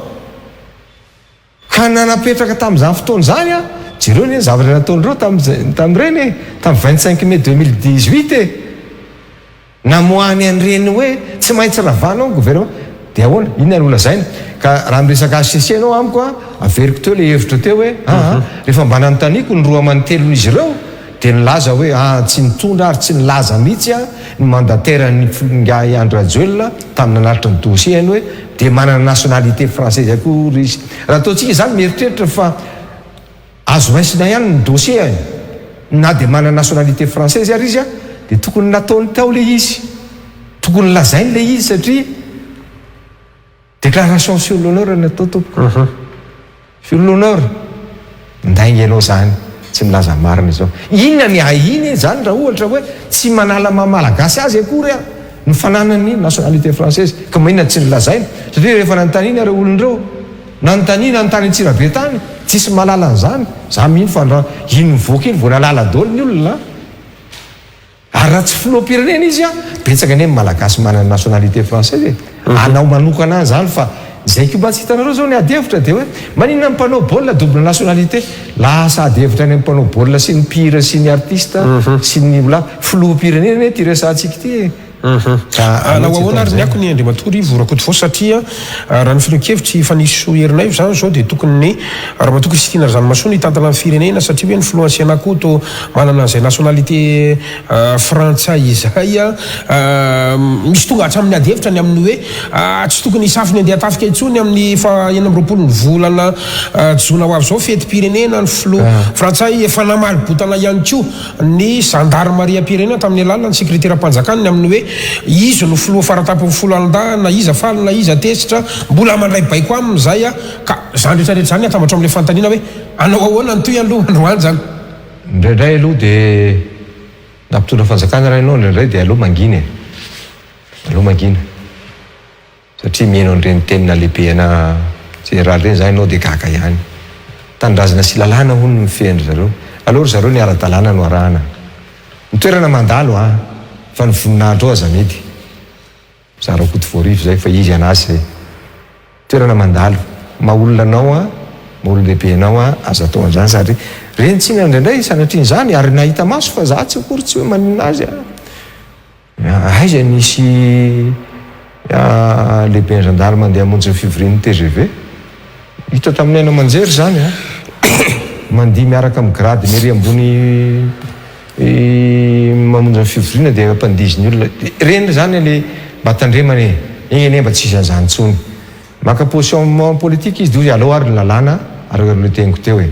alao ny lalàna ny hitondra an'izany manahirana ane raha ohatra hoe tsy andeha zao ny 14 juillet dia olona tsy frantsay no zany ane ny divantsika tamin'ny fanjanahantany tsy nanaiky tsony maramila malagasy io lehibe frantsay ny no aninazy mianatsino lasa hoe frantsay satria zay ny tantarantsika ka maneho hevitra moa izy ino moa no malalaka fa neho-kevitra fa aminay dia indraindray mba le fanajana bon sens zay ny tokony no hitondra ny akoatran'izay ozy hoe rehefa averiko any ny teniko teo hoe io misy ono hoe débat juridique maina moa débat juridique fa alao ny marina lalàna ny ampiarina zany eny manimba ny fiarahamonitsika io hoe ary tandremy tsara ny amin'ny état de droit fa tena fototra ray lehibe ny fisaram-pahefana ny fahaleovatena ny fitsarana fa tsy le resaka ohatran'le teo hoe président tribunal ny tendreny zao fitondrany zao io tsy tokony ho zany ary tsy zany ny firenena dia zany mahatonga ny olona matahotra zao fotoana zao hoe ino hoe natorianareo any amin'ny tribunal ary ny tribunal eny any fitondrana amin'izao fotoana zao hoe lasa zany ny adevitra nefa ndro mpitsara ireo dia natao tsy tongilana fa hitsara araka ny lalàna ka io izy io ono Andriamatoa Rivo rakoto vao satria na tiatsika na tsy tiatsika tompifidianana ny 13 ampifandraiso kely izy satria tsy misy zavatra tongatonga ho azy eto amintsika ny fantaniko dia hoe raha iverenana ary le izy avaiza marina ary no nivoahan'ilay dossier satria tsika miara-malala fa na ny fanjakana frantsay na izy tena ny tompony ihany no tokony manana niny taratasy zay nivoaka iny efa ny frantsay ve zany no mamoaka an'ireny zavatra ireny inona ny antikanao an'izany eo amin'ny lafiny ara-diplomatika sy eo amin'ny lafiny ara-politika mihitsiny Andriamatoa Rivo rakoto fo jery zao mahazo amin'ny firenentsika zao ny olona miara-miaina amintsika anie ny olona na vahiny na malagasy dia hoe atao ony ty Madagasikara ty ho avelo ohatr'izao ve Madagasikara mafy be zao fitonana zao amin'ny fanampiretana ny olona ororana-tsaina zay miteny migadra zay manahirana azy ororona daholy oresantsika tao tamin'izao la présidence na ororana-tsaina ne natao tany sy ny hafa tsy rariny dia mitady ny hevitry ny olona atao any ty hojerem-potsiny eto ve ty firenentsika ty hojerem-potsiny ohatr'izao dia namoaka an'ireny amiko tsy tongatonga ho azy fa maninona no mivoaka zao reny raha famakafakana eno a politika avaiza Zaho tsy manana aoka tsy adinontsika fa ray andro na roa andro taoriana ny fiona ny filoha Tsy manana- tsy manana valiny a. Macron io no nivoaky ny dossier tsy manana valiny a fa ozy aho hoe tsy tongatonga ho azy io tsy tongatonga ho azy io zany mahatonga ny olona mieritreritra amin'izao fotoana izao hoe aizary tamin'ireny resaka ilze pars reny dia mivaliny nataony olona kisarisara moa amin'izao fotoana izao saritatra hoe tamin'ny tsy maintsy amenanay ny ilze pars kefa lasa ny vazany ny ilze pars ka le olona mitaky ary vazako miay andro rajoelona mitaky an'ilay izy amin'ny anaran'ny malagasy dia mety mivaliny frantsay hoe inona ary ty e zay ny ataon'ny olona amin'ilay tiktok aho a hoe inona ary ty efa atsika neny ihany satria vazaha le olona miloany tiako lazaina amin'izany tsy tongatonga ho azy io fa maninona fa amiko indray mampanao politika dia nitsikofon'ny olona mihitsy efa navoavoaka ny olona ny kara-panondrona tsikofon'ny olona satria inona ary mahatonga zany dia hoe ay passeport frantsay ny gazety gazety tiana fotsiny ve raha zay fotsiny a dia ozy tsy mety zany raha amiko tsy any ny politika fa rehefa mahita ny vokatry ny politika nataon'ilay mpitondra eo amin'ny firenena eo amin'ireo olona hoentiny ny firenena zay hoentiny a tsy maintsy mitady ny olona hoe ahoana ary zany ara-politika andresy lahatra avoaka indrindra fa navoaka ny olona ay hoe le raha naman'io zany ohatrohatr'izao arak'ilay teny teo dia marina ny teninao tsy tonga ho azy inona ny hevitry frantsay ambadika an'izany indray anazy iny fa maninona navoaka n'ilay izy satria fahafantarana azy dia tokony ho accessible amin'ny olona azon'olona rehetrarehetra le izy fa maninona ny azon'olona tany an-dafy le izy dia navoaka ye raha zany eo amin'ny toerandry zareo matanjaka be io manana piaro be da be eo izy ny tena tokony heritreritra be fa misy inona ary raha ministra lalatiana rakoatran'zavy zay piaro azy dia milaza fa hoe matahotra ny ilatsahany filohandro rajoelona ho filoham-pirenena no antony voizany mpanohitsy an'io resaka io asa ny aso ve moa anatin'ny fanoherana mantsy zay nga noteny azy hoe mangala ianao nationalité vazaha tsisy no niteny azy an'izay ny naimponiny nangalany an'izany e ko androany avadika hoe fatahorana azy fa naran-dalàna ny takinay fa tsy misy resaka an'izany amiko zany a faux débat zany zay le populisme raisiny mitendritendrim-po ny olona dia ny mpanaraka azy jereo fa mahavozo ny présidentsika la olo reo naimpo ny volonté no nangataka an'izany nefa tsy manara-dalàna eto amintsika any ny adevitra any ahoana fampiarana nalàna any ny adevitra any fa tsy resaka hoe matahotra na tsy matahotra azy tsy arovana ve zany ny tsy ara-dalàna fa hoe sao de raisina hoe fatahorana azy zay ve ny ao ambadiky le resaka fanontanianao amiko zany tena mialatsiny am'le olona nyteneninao atao hoe le madame ministre no niteny an'izay azo taritany anaty tanimbary ny adevitra e mazava tsara mihitsiny ivadika zavatrafitsika rahatsiraka de matory mialatsiny fa mibana kely satria iny moa tena au cœur de l'actualité ho ny mpanao gazety anisan'ny tranga tena mavesatra ihany koa am'izao fotoana zao ny resaka ataontsika hoe animation de la vie politique samy etsiketsika daholo ny atoko politika ianareo zao teo anivony HVM ny farany herinandro teo tany afara tsio nareo zany hoe mba te hametraka fanontaniana kely aloha hoe nareo ohatra ny totsy voasakana rehefa tany afara tsio a navoaka kely teo ihany ary ny sary ny tim matany atsirabe tratra ny bomba mandadradranomaso ry miavatory tany amorondava ny HVM ohatra ny lamdam sa inona ny mety ho fanazavana hoetan'ny livre koa vao mpalindra nasionaly ny atoko HVM efa bezabe ny sakana mihitsy tam'izay hoany faratsio a efa enoeny tamin'ny vaovao teny nisy an'izany hoe azontsika tsaina ve zany efa nazo ny président Ravalomanina koa zay aloha tsy fantatra hoe député siteny ve fa voan'izay ihany keo hoe tsy mahazo mivoaka ny tomobile de za moa dia niteny mihitsy hoe zany zavatra tianareo atao zany dia sanatriavo satria zay ny procédure ohatra n'ireny legadra alainao amin'ny prison dia idino anatin'ilay fourgony pénitentiaire iny a dia hoentinao amin'ny tribunaly arahana maramila dia tsarainao amin'ny tribunaly dia atsipy ao anatin'ilay tômobila indray a dia lasa ianao aterina any amin'ny prison. Zay ve zany a ny tianareo petraka lalàna inona tompoko zany zay mahatonga le hoe baiko ny toy izay lalàna atao hoe maninona tsy nisakany andreo arak'izay ny tany Faratsiona nefa niteny an'izay ary ny chef district niteny tamin'ny coordonnateur anay any Faratsio hoe ny zany rajora mampiana zany rehefa tonga eto dia tsy mahazo voaka ny tômôbila fa tonga dia barenay tsy mahazo makeny atsena tsy mahazo mandeha tongotra sisa dia raha mitazana sara ianao dia zany nandeha teny aloha teny rehefa nanapa-kevitra zay hoe tsy mety satria tazatazanay eninay fa isorako ny mpitandro ny filaminana tany fa ny lalàna nampiariny fa tsy le baiko nameniny ataoko karato fanankososiny ity fa raha lainga asoroko ny lainga mibaiko nameniny ministre de l'intérieur satria zay ny eniny tany hoe ministre de l'intérieur no niantso hoe tsy mahazo voakana tômôbila izy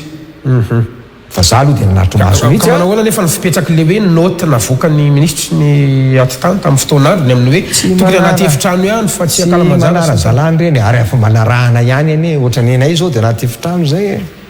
fa dia nale mopera ary neny ororon'ny fanjakana hoe manao vangagement ianao dia nanao mopera sotra azy satria inona olona ndeha eno hevitra betabe koa mba matsiaro nga président Rajoro Mampianina ny tany Faratsio io lala Faratsio ne betabe zavatra azy tsy androany ny tanisany zamba mbola ho avy ny fotoana fa zay ve natahorana fa za mino fa zay ny bahana tao am-pony sy sainy reto olona reto hoe olon-dehibe eto amin'ny fireneny reto aneo hevitra reto navita soa ihany koa teto amin'ity faritra ity dia mba tonga saina izy ny farany hoe za dia niresaka tamin'ny mpitandro ny filaminana mihitsy tamin'ny nanapa-kevitra ny zahay miaraka tamin'ny filoha Rajoro Mampianina hoe andeha mba hijeriny olona eny an-dalambe tsika dia ozy aho hoe monsieur le commissaire miaraka amin'ny gendarme teo aroa fotsiny sisiny fa zay ny tokony anjaranareo ohatrany ahoana le hoe fampiarana ny lalàna lasa tonga herisetra zay manko zany zao nitranga za vao vany Majunga dia mba nanontany olona findra anjaratra nitranga teo amin'ny Sotema tsy tokony nisy ninina problema mihitsy teo eny an-dalana ho any Majunga miaravaly manatra ho any Majunga eo amin'ny Sotema eo hiditra ny Sotema Ambalakidy eo nosakanana tsy mahazo miditra any tsy mahazo mandeha any ny tômobilinareo dia zay mahatonga le fikorotanana lalàna fototra constitution eto amintsika eny zany mahazo mivezivezy manerana Madagasikara raha ohatra tokoa moa hoe nareo kosa ane dia tena mitariky ny olona ioko zavatra hafa zany fa raha neo hevitra zay kosa aloha raha neo hevitra ve dia ndeha hiteny hoe mety zao fitolano zao zay zany ny tena tahorandry zareo hoe tsy mahazo miteny mafy ianareo aza asiana bafla sy ny sisa ny olonareo idio ao trano ao rehefa mihaino anareo efa nataotao ihany zay arak'izay mba azo atao fa mbola ororona indray hoe nitany amin'ny Faratsio ary dia natao mihitsy tsisy zany mitininareo eto zany ny olona koa moavolavitra dia tsisy nay olona izy satria izay ny alefan'le mpitondra fanjakana tsy mpitandro ny filaminana fa le solo tena mpanjakana ohatrany ahoana le hoe tsy fanarahan-dalàna le tranga misy mantsy raha miresaka an'ireo le tena mpiasa-mpanjakana ambony tsika na ny SMM angia am'izao tsy miteny Andriamatoa Rivo Rakoto Vao ny eo anivony grand corps de l'État miandraikitra an'ireny synady ny préfet sy ny chef district maro samihafa samy matahotra ve ny olona ao anatin'le tranga satria na tiana aloha na tsy tiana ohatra ny memangotraka ny eto an-tanàna ozy ny tanora ny resaka tamiko tamin'ny maraina Andriamatoa Rivo Rakoto Vao rehefa hiakatra andeha hiasa zany tanjontsika hoe nanendry anao ary le olona dia mijanona anatin'ny ara-dalàna fa raha mbola zao ny atao dia lasa sanatria ohatra ny hoe misy revanche politique eto amin'ny firenena nefa ianao eo amin'le fanantanterana ny asanao no manaonao foana tsy manara-dalàna ianao préfet mianatra an'izany ianao fantatrao fa tsy ara-dalàna io misy fomba ne anehoanao amin'ny lehibe anao hoe tsy manara-dalàna io fa tsy isaky teneny ianao dia zay mibaiko azoko dia rehefa tonga ny olona dia asorin'ny olona ianao na ianao tsy nanaraka an'izy dia asorin'ny olona aleoko raha nga asorin'ny olona raha za voarivo fa raha hivarotena lavany tsy fanarahan-dalàna ino nefa zao ohatra za teo ivato hoe manontany an'le teny hitako mipitrapitra mihitsy le sady vehivavy moa le izy le kapiteny teo amin'ny loka honao mo kapitena tena manara-dalàna ve zavatra teneninao amiko zao zay mibaiko azy kozy de hoaiza ny firenetsika makaiza ny firenetsika am'zany ka zay no mahatonga an'le hoe rehefa misolo le fitondrana de miezaka lasa eny anjorotrano le olona satria hitazany olona ity préfet ty tamin'ny fotoan'andro a nanao an'izao mety ho asorin'le tonga ihany izy fa mba farafaratsy izy mba nijanona tao anatin'ny zavatra ny anarany a sy ny fampianarana ny lalàna efa any anaty efitrano le olona any anaty toerana mifefy le olona ohatra mieniko tamin'ny député citeny teo inona ny problema anareo tena problemany a de satria manakina ny fitondram-panjakany reo olona reo ohatra ny nataon'ny président hery tany faratsio zao tsy maintsy niteny zava-misy atao amin'ny firenena izy ohatra ny rehetrarehetra misy ny tonga mpitondra fanjakana za zao tany Majunga maheno hoe tonga ny tsara tanàna ny vice président ny assemblée nationale ny Majunga mitondra opérateur momba satria vaky ny volamena any anana de mampivoron'olona eo Kalamanjana noho izany zavatra zany lefa to olona tonga anatin'ny tsy ara-dalàna le olona satria mbola tsisy ara-dalàna lay tatitra anazy fa za tsy nakany jerepotsiny teo tsy niteny ny chef district de hitanareo am'zany fa nitanjotsika zany a mba tsy zany tsony fa samy mampiaritra ny lalàna engany eny lehibe zay mamebaiko engany eny ministre intérieur na izao io na rapitso mba tsy homenatra rehefa miala eo hoe ty za tam'za ministra de mampiaritra fotsiny mikipy zavatra tsy manara-dalàna satria matahotra amin'ny marina eny ary ivatika resakafo sika na de eo ary ny actualité ny raha-pirenena ihany koa ma de ihany andriamatoa rivo raha koa fa ho ary amin'ny maparti politique anareo a tao mpifidianantsika ho araka nambarako teo a ny fanomanana ny fifidianana no resantsika raha sitraka ao aloha raha miresaka fifidianantsika de anisan'ny nampiavaka amin'ity taon'ity a sy reto senia vaovao reto de ny amin'ny fanatanterana natao hoe refonte total mahakasika ny lisy-pifidianana asa aloha mba manahoana aloha ny fahitanareo satria nisy ihany zany valandresaka ho ampano gazety zay nataon'izy ireo nanovana tatitra na de hoe tsy tsatra aza ny 14 millions efa any amin'ny 10 millions tsika no mety fahitanareo an'lay refonte aloha androantsika miresaka io afaka miatrika fifidianana ave Madagasikara raha ny refonte aloha ny resantsika androany de mampatsiara ny tenin'ny ny filohan'ny seny am'izao fotoana zao fa ataoko anaty fankiso tsara nytanina koa zany izy momba n'le dossier-ny Gaïa Rajoelina tamin'ny fotoan'andro izy ombola amperinasa mihitsy présidentieny say mpikambany ny ACC izy tamin'izany ahoana ngariana ahoana le izy inona ny tena marina tao apetrako any iny na tsy arokely azy amatsy resaka azy ianao de miverina am'izay amin'ny resaka eo da itsika tamin'ny présidentieny io raha io any mivola zay tsy hanao fifidianana ngamby izy de voakapoka misy tamin'ireny tany amin'ny fitondram-panjakana tany ino ty teneninao ry président tsy niteny an'iny ntsony izy de naren'ilay vice président le avany amin'ny kamefiko no hoe izy iny taloha hoe ataontsika am'izay vita eo niteny ray izy tato aminareo ngamba izy niteny an'iny le hoe tany amin'ny anina hafa na tsy izy vola ariko nanao tsy paipaiky ary ve tsika tsy ho vita eo zany sisa ahoana ninona zavatra ohatr' zany fifidianana ty resahany ty fifidianana ny ezahantsika matematesatsika io mba ao anatin'ny fifidianana ny fifandimbiasa-pahefana de tsorotsoron'le ololo zany premier sy deuxième responsable ny seni ahoana ny andeha inonao an'zany mialatsiny efa imbetsaka mihitsy ny teny an'izay ary teo maso mihitsy ny teny hoe ory zany re satria zandry le vice président ory zany re tandremy zavatra tenenina fandraikitra lehibe tao amin'ny firenena nao ataonareo tonga am'izay zany hoe ahoana moa ny inonao an'izany teny taremarika ianao teo efa mivoaka tany amin'ireny fanesam-bahoaka tamin'ny taona 20 na 17 sy 20 reny no hoe reto ny tokotokony any amin'ny 15 millions anoany zany no mpifidy ary niseny efa namoaka an'izay efa nijery an'ireny document reny satria mitombo any amin'ny 29 millions antsika am'izao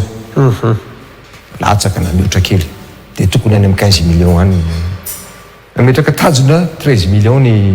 seny de naninona fa ahoana tsisy manavan'zany tsy manazavan'zany izy fa miteny fotsiny izy fasarotana ary mamperitreritra de aty ty amin'ny ampovoana Antananarivo no latsaka be mihitsy nisan'ny olona misoratra anarana raha mihoatra ny tamin'ny 20 tamin'ny 20 anie tsika efa 10 million mahery dia zao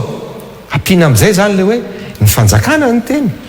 anao an'le jugement supplétif sy opération karapanondro ary ireo zay ampitoana tonga dia arotsaka manakarapanondro zany ampitoana ao anatin'ny lisym-pifidianana reo zany le vaovao reo satria olona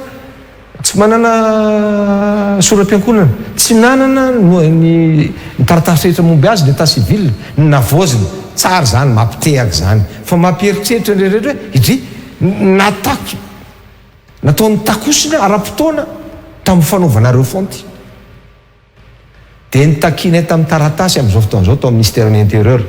rehefa namalina ny CNI no nanontaniana hoe firy marina kay vita tamin'le jugement supplétif ka narotsaka anaty lista dia namalina le vice président samy président mihitsy hoe antanio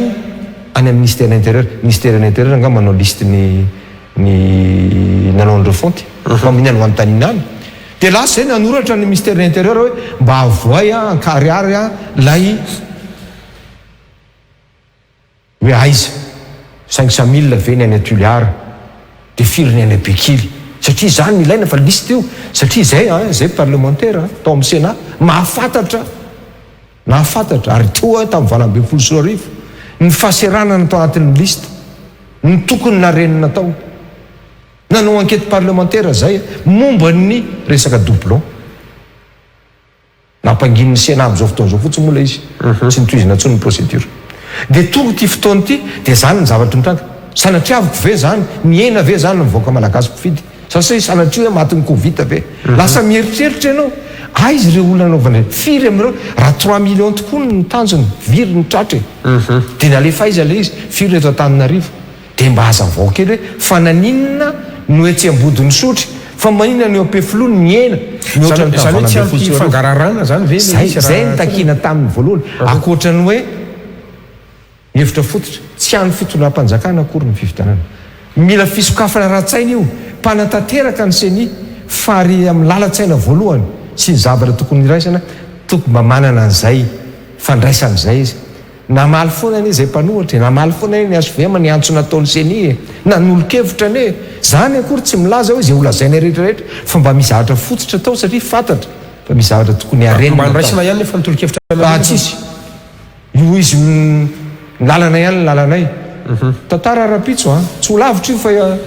eto tsika lava veloleta manao hoana le resaka financement mizara roa be mihitsy mantsy izy io voalohany le financement lay fifidianana mihitsiny resaka moa ianao teo amin'ny resaka tarebola hitatsika ny zavatra nisy zany teo amin'ny chiffre ihany koa farany zavatra misy aloha sika tsy nisy LFR tao anatin'ity session ty mbola anaty session budgétaire moa ny parlement androantsika amin'ny resaka io zay zany ny ray fa ny faharoa ndray lay financement ny campagne asa ny ASVM zao anisan'ny mba pomba ave andreny tolo-kevitra hoen'ny firaisam-bompireneny reny amin'ny hoe tokony misy plafonnement amin'izay kosa rangaha ity resaka fond de campagne ity asa ny ASVM ave zao matahotra sa masany zany sosikevitra zany satria na ny ordre du jour ny assemblée aza mbola tsy ahitana taratra n'io tolo-dalàna mety firaisam-bompireneny io zay malakiroa tamin'ny taona octobre 7 zay dia efa napiditra an'io tamin'ny amendement ny plafonnement hoe avaiza ferana vola ampiasaina dia tsy maintsy lazaina avaiza ny loranom-bola transparence ny ressource tamin'izany ary tena anisany navoaka ny député lahatra teny any fa tsy hevina kely zay fa sao dia dininy olona tamin'izay nitolotra anisan'ny nanonganana nareo hoe tsy mety zany fa nareo tsy manam satria fantatra hoe tamin'izany fa be da be ny vola zay arena navoaka tamin'ny fotoana mitetezamita no miandry any ivelany any ny fomba ampidirana azy teto dia ho ararotina tamin'io zay ny information zay ny renseignement généraux mandeha ary ny information azo any amin'ireny système swift sy ny sisa rehetrarehetra satria manana ny banque centrale sy ny sisa tsika dia lasa zay nanao tolo-kevitra hoe amendement hoe atao reto dia anisany napikireva ko amin'izao fotoan'izao zay mbola manamafy an'izany na omezany zareo voana ny aran'ny vory mihitsy zao ny mpanohatra tamin'ny ray volana lasa nanao proposition d'amendement ary anisany zany no entina nakany amin'ny afany amin'ny assemblée nationale fantatra fa tsy ora du jour akory iny satria manelingelina azy misy ary no valy teny botolo hoe nareo ny tsy manam-bola rehefa tsy manam-bola za minatsaka e dehibe eto amin'ity fireneny ity ny teny an'izany zany ny lalatsainy andry zareo fa zay kosa mba mitady an'izay mba manaja ny vahoaka zay hoe ampy zay le mividy vahoaka e am'le vary raika apoka ampahantranao le vahoaka abadonao le vahoaka de ararotinao amin'ny fotoana afahanao mampandady azy amin'ny tany satria le safidiny mihitsy zay lazaiko hoe mampandady amin'ny tany zany ny arovantsika zay mba tena matimatisanay raha ao anatin'izay zany tsy lany adray andriamanitra zay zany tsy ampy zany ny fandresena lavitry ny olona tsisy olan'io fa kosa ary zany mahatonga an'ireo mpiara-mombonantoko ireo re olona volana vitsikely ny sisa dia ho tonga ny fividanana zay ny ara-dalàna aiza mety manana amin'izany zao fotoa zao dia anao manipulation budgétaire ny fitonam-patsakana zay valy teny satria rehefa niandry tohatra tsy tonga le fanomezana avany inona moa no entiny atao aminao izy ny redevable any misy azy any kio e dia maheno an'izao rehetra zao hoe jereo zavatra mba nylazainy atao Madagasikara fanatsarana ny resaka fivitana tsisy natao an'izao fitonam-panjakana zao dia ahoana izy le recommandation zareo dia ahoana izy ny andeha hitondra fotsiny vola eo aminao nefa anao tsisy ezaka ataonao akoatrany hoe tsy fantsy miena le izy midresa tebola matsika atao ohatrany jeu des îles ihany koa zany za zao mbola niverana namaky tsy mahita anatin'ny loi de finance ny zavatra lalina amin'ny jeu des îles fa io zany dia tsy sincérité budgétaire amin'ny exécution budgétaire moa zavatra hafa zany fa dia miverina eto amin'le resaka senisy ny fifidianana amin'izay aiza le izy ohatrany ahoana le vola hoanaovantsika fifidianana ary satria tsika hoa tsy misy LFR hitatsika ny LFI zany iny lo 43 anga amin'izy teo sa firy ohatrany ahoana ihany ko zany tsy maintsy LFR e nga tsy fantany fefa tsy maintsy atao ny fifidianana 2023 efa tamin'ny loi de finance initiale ny raha mba mieritreritra ny ataoko hoe ny fitonitsaina ao anaty any satria ny asa nataon'ny seniny tsy hoe manomboka rehefa amin'ity volana jony ity akory e fa ny asa nataon'ny seny zany efa tokony tamin'ny 2022 2021 tokony tany zany izy dia efa mapetraka amin'ny fitaovana ny vola sy ny zavatra rehetra tokony ho azo atao anatsarana nylay le zotra-pifidianana fa tsy hoe rehefa tonga fotsiny ny herinandro na ray volana alohan'ny fifidianana dikan'izany mety marina ihany hoe atao inona moa le LFR tsy dia tena fomba mampanao hoe tsy maintsy asiany LFR fa tsy napetrany tao amin'le izy LFI dia nirehitra ny olona anao LFR izy zany dia valiny boraingina fotsiny hoe misy tsy lany ony any ministera any fa ho afindrafindra tsy fanao zany ny resaka fifidianana ho atsika eto aloha zany tsy afa-misaraka amin'ny resaka basket fondement satria zay aloha zany niainana atao anatin'ny fifidianana telo ny fanesa angambany andriamatoa rivo rakoty vao ohatry ny ahoana ny fahitanareo ny fijeriny fikambanana iraisam-pirenena ny communauté internationale zany ny par rapport ny fifidianana eto Madagasikara eto ny ametrako an'izay fanontaniana zay efa nanana expérience na fanomanana fifidianana ianareo ary tsara toerana maly an'izany raha ny 2015 efa nisy 2018 ihany koa no malinareo ohatrany ahoana ny approche ny négociation anareo tamin'ireo mpamatsy vola ny PTF maro samihafa ireo ao anatin'izay fifidianan'izay roa taona mialoha satria raha 2023 zany dia tokony tany amin'ny farafatarany 2022 no miresaka amin'ireo olonareo anao mba ampidirany an'iny ao anatin'ny programme anasany kazahoany lalam-bola ahafahany manampy anao amin'ny 2023 fa sy 2023 ianao vao mangataka aminy dia ireny amolotra fotsiny izy hoe eny aloha jerena eo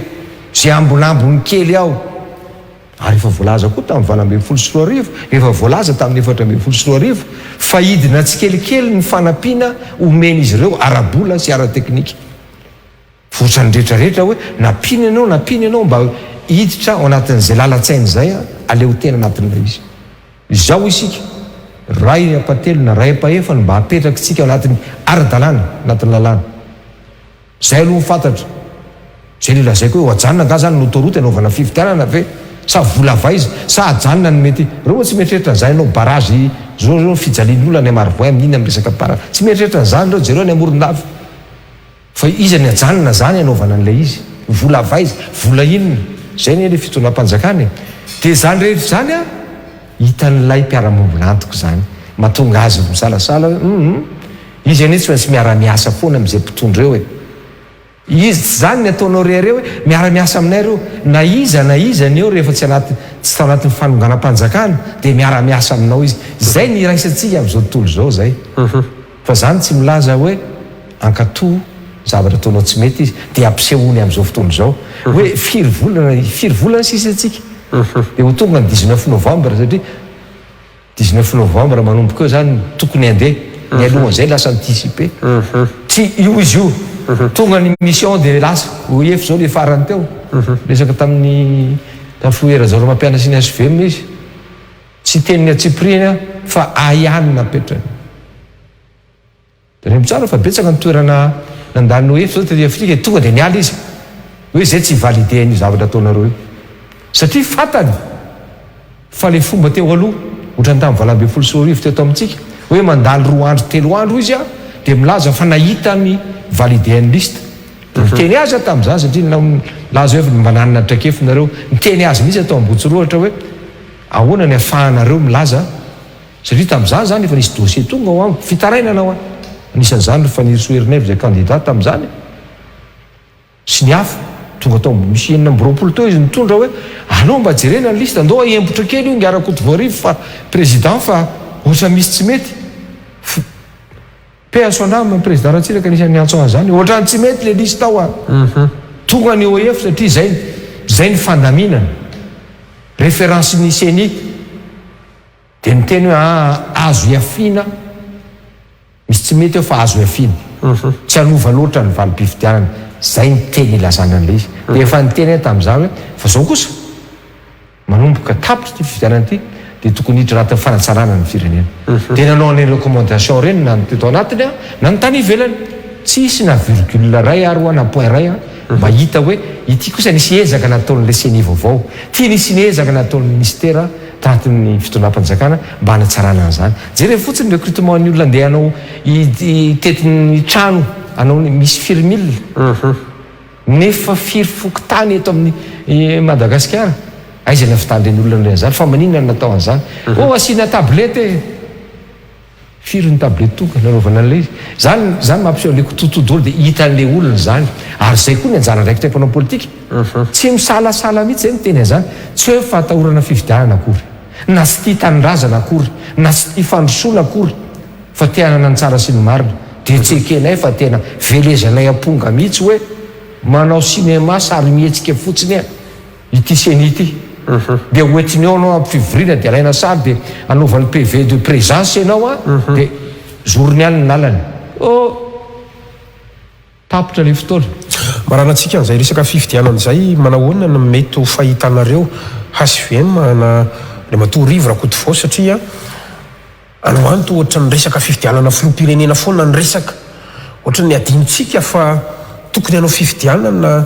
be ny tanàna sy mpanolotsaina ny tanàna ihany koa atsika amin'ity 13 sy 4 arivo ty raha ny lalam-panorena nanjery atsika ahoana io tsy misy resaka io mihitsiny sa mety aminareo ihany koa io zany ny tsy fanarahan-dalàna nyity fitondràna ty constitution mametraka an'izany mandala eny endreo mereo akoatran'ilay azadinitsika iny ary reny dia resahanay mihitsy kosa aloha amin'reto mpiarahamoninantoko amintsika reto hoe mba azontsika tsaina ve tamin'ny fifidianana tamin'ny taona 20 na 20 sy 4 nametrahana andreo mery reo fa nisy naverin'ny tribunal hoe misy zavatra tsy mety 30 eo ngamba le mairie moramanga ao anatin'izany morondava ao anatin'izany satria re mba toerana lehibe didy mpitsarana navoaka an'le tribunal administratif ny tsy maintsy amerenana ary lalàna antsika dia milaza fa ao anatin'ny 90 120 jours aorinan'ny fivoahan'ny didin'ny tribunaly mora nataon'ireo zany dia fanjaka inony zany tonga indray ty lany mandahan'le reto olony reto tsy misy resaka mihitsy na ray maraina ary hoe ary efa nitaky an'izany ny mpanoratra anisan'izany ny HVM nanoratra an'izany mihitsy hoe tsy zay rery hoe fa ahoana le fifidianana mienony conseiller eto Antananarivo zao conseiller municipal Antananarivo izy tena mihitsy zany dia hoe alora nga mba isy amin'izay fifidianana tsisy tsy fantany na olany na tsy olany tsy any ny olana akory ohatran'le resaka teo matahotra tsy matahotra ny andrajoela tsy any akory ny discussion ny ady hevitra amin'izao fotoana zao fanarahan-dalàna tompoko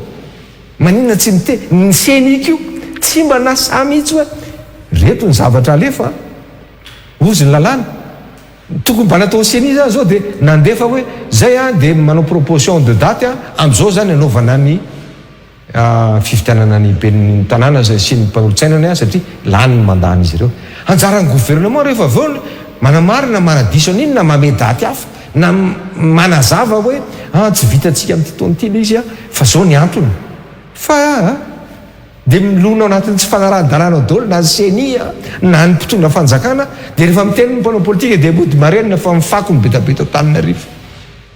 moa ny tao ambanimaso eto fa izay toerana rehetra lehanao a dia ozy aho hoe tena efa ho tapitra tokoa ny mandany zany mery zany e tena ozy mivazaha le serale fotsiny raha nitapo tanety a sy manao kobakambabo fotsiny fa mety mbola misy fanantenana ihany ve satria na midaty ny fifidianana filoam-pirenena ary ty hatramin'ny androany mbola tsy misy décret avoaka ny fanjakana mbola anatin'ny ara-dalàna izy amin'iny iny moaka melimely io hoe izy ihany ny malala fa minoa fa mikajy izy ao hoe fa mbola anatin'ny ara-dalàna aloha ny tsy amoany azy fa raha ny lala-tsaina inona monina maninona raha tenenina meloha fa zany hoe andren'le 90 jours zany teneninao zany zay afa namaly an'izany ene ny ministra anankiray tary amin'le fivirina tamin'ny senie hoe anatin'ny ara-dalàna marina zany ny andriamato ministra tadidiny tsara raha teneniny fa mpanao politika koa miteny an'izany a tsy dia mahasoa firenentsika zany anakanany amin'izao fotoana zao hoe inona reto olona mitetitety a Madagasikara reto nefa na ny daty ary tsy fantatra kinona natao zao sanatsoe rehefa mivoaka daty tonga dia raikitra amin'ny pré-campagne ve sa inona teo inona natao Gandra Zola tamin'ny valo 24 adino sady ve olona tanora kely hoe dia anadino an'izany inona nataony zareo mba foazo kely tamin'ny 24 e fa maninona kay nataony miverina fa aveo ndray mandeha zay zao amin'ny asovemy dia fanazava amin'izany rehefa mivory zay hoe marina zany fa mbola anatin'ny ara-dalàna izy tsy azo tsy hiterena amin'izany fitondram-panjakana fa lala-tsainy zany raha anatin'ny mba fandaminana izy a ny ataony satria samy manao atao daholo le olona fa mihafa sakanany hoe inona sady ary ty mba mahay nreto olona reto any nefa tena mahatonga ny tetim-panorin'ny ministère intérieur ny fanjakana moa zany fa ministère intérieur najabana anatin'ilay izy dia nanao be marenina saloboko manatao na teneniny zao tontolo zao hoe tsy mety eo ataonareo io dia io fiandranam-pirenena tsika fiandranam-pirenena ko olona tsy manana zo-pirenena malagasy no mitondra azy eny ary mandehibe ny fotoanantsika amaranantsika anazy tena fananiko ataoko farany mihitsy satria na ivoaka na tsy ivoaka aloha ny tetiandro mpifidianana andriamato rivo rakoto vao a raha mbola mieritreritra ny latsaka ny filohan'ny repoblika manao katsikatsi tsika anoany amin'ny volana septambra any izy ny tokony ametra-pelana atao mba anao bilan kely mety ho fahitan'ny azy VM azy a ao anatin'izay atao hoe fomba ny tantanany ny fireneny zany ny zavatra iainana vahoaka asa raha iainantsika vahoaka dia io ny délestage io ihany koa ny fiakarany vidim-piainana fiakarany vidin'entana sy ny maro samihafa asa raha ho anareo aloha dia mahita ny atao hoe tsy fombiazana fa ny fanjakana indray etsekilany dia mirehare mihitsy amin'ny foto-javitra asa maro izay tokanan'izy ireo ary saika ho isaky ny farany herinandro dia mitety faritany ny filohan'ny repoblika ao anatin'ireny fitokanany ireny no mety ho fahitanao an'izay rehetra zay so ianao fa mpanao gazety a dia tsy teny amin'ny 13 mai anao no miteny ny zavatra niteninao teo zay fa zany nisamborana ny olona eo satria andeha hiteny ny fahorian'ny vahoaka vo herinandro vitsivitsy lasa zay teny amin'ny 13 mai nazy autorisation préfet hony e i préfet izy ny ame autorisation anao andeha hiteny mijaly mahazo ny vahoaka jiro tapaka rano tsy misy vidinentina miakatra daholo tsy fandripalemana no mitranga mahantra ny firenentsika mahantra ny vahoaka ny firenena hoe vahoaka e vahoaka aloha tonga dia ameko an'le sarin'ny lalam-pirenena fotsiny za vavoany antsinanana avy any Tamatavy tonga any full point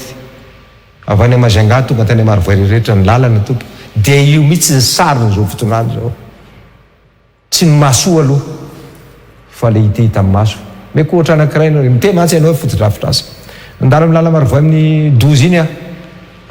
dia misy toerana eo amin'le hoe Tanimora misy la toeram-pianarana teknika na Tsangana eo makety tsara tare be ngeza be ohatran'io zavatra hitantsika eto amin'ny Real TV io dia nijanona mihitsy a jereko le aorinan'le loko a tsisy nininao bozaka maniry eo ambadika an'ilay toerana eto amin'ny loana misy efitrano ao a tsisy dia nanontany olona hoe ovino ty ny sokatra efa nianatra tato ve zanakareo mbola tsisy nianatra taona bozaka maniry eo etsy amin'ny 100 kilometatra mialan'io tanàna any Tanimora io misy école primaire ny Fanjakana, tsisy tafo, tsisy banc, ao ny ankizy mianatra.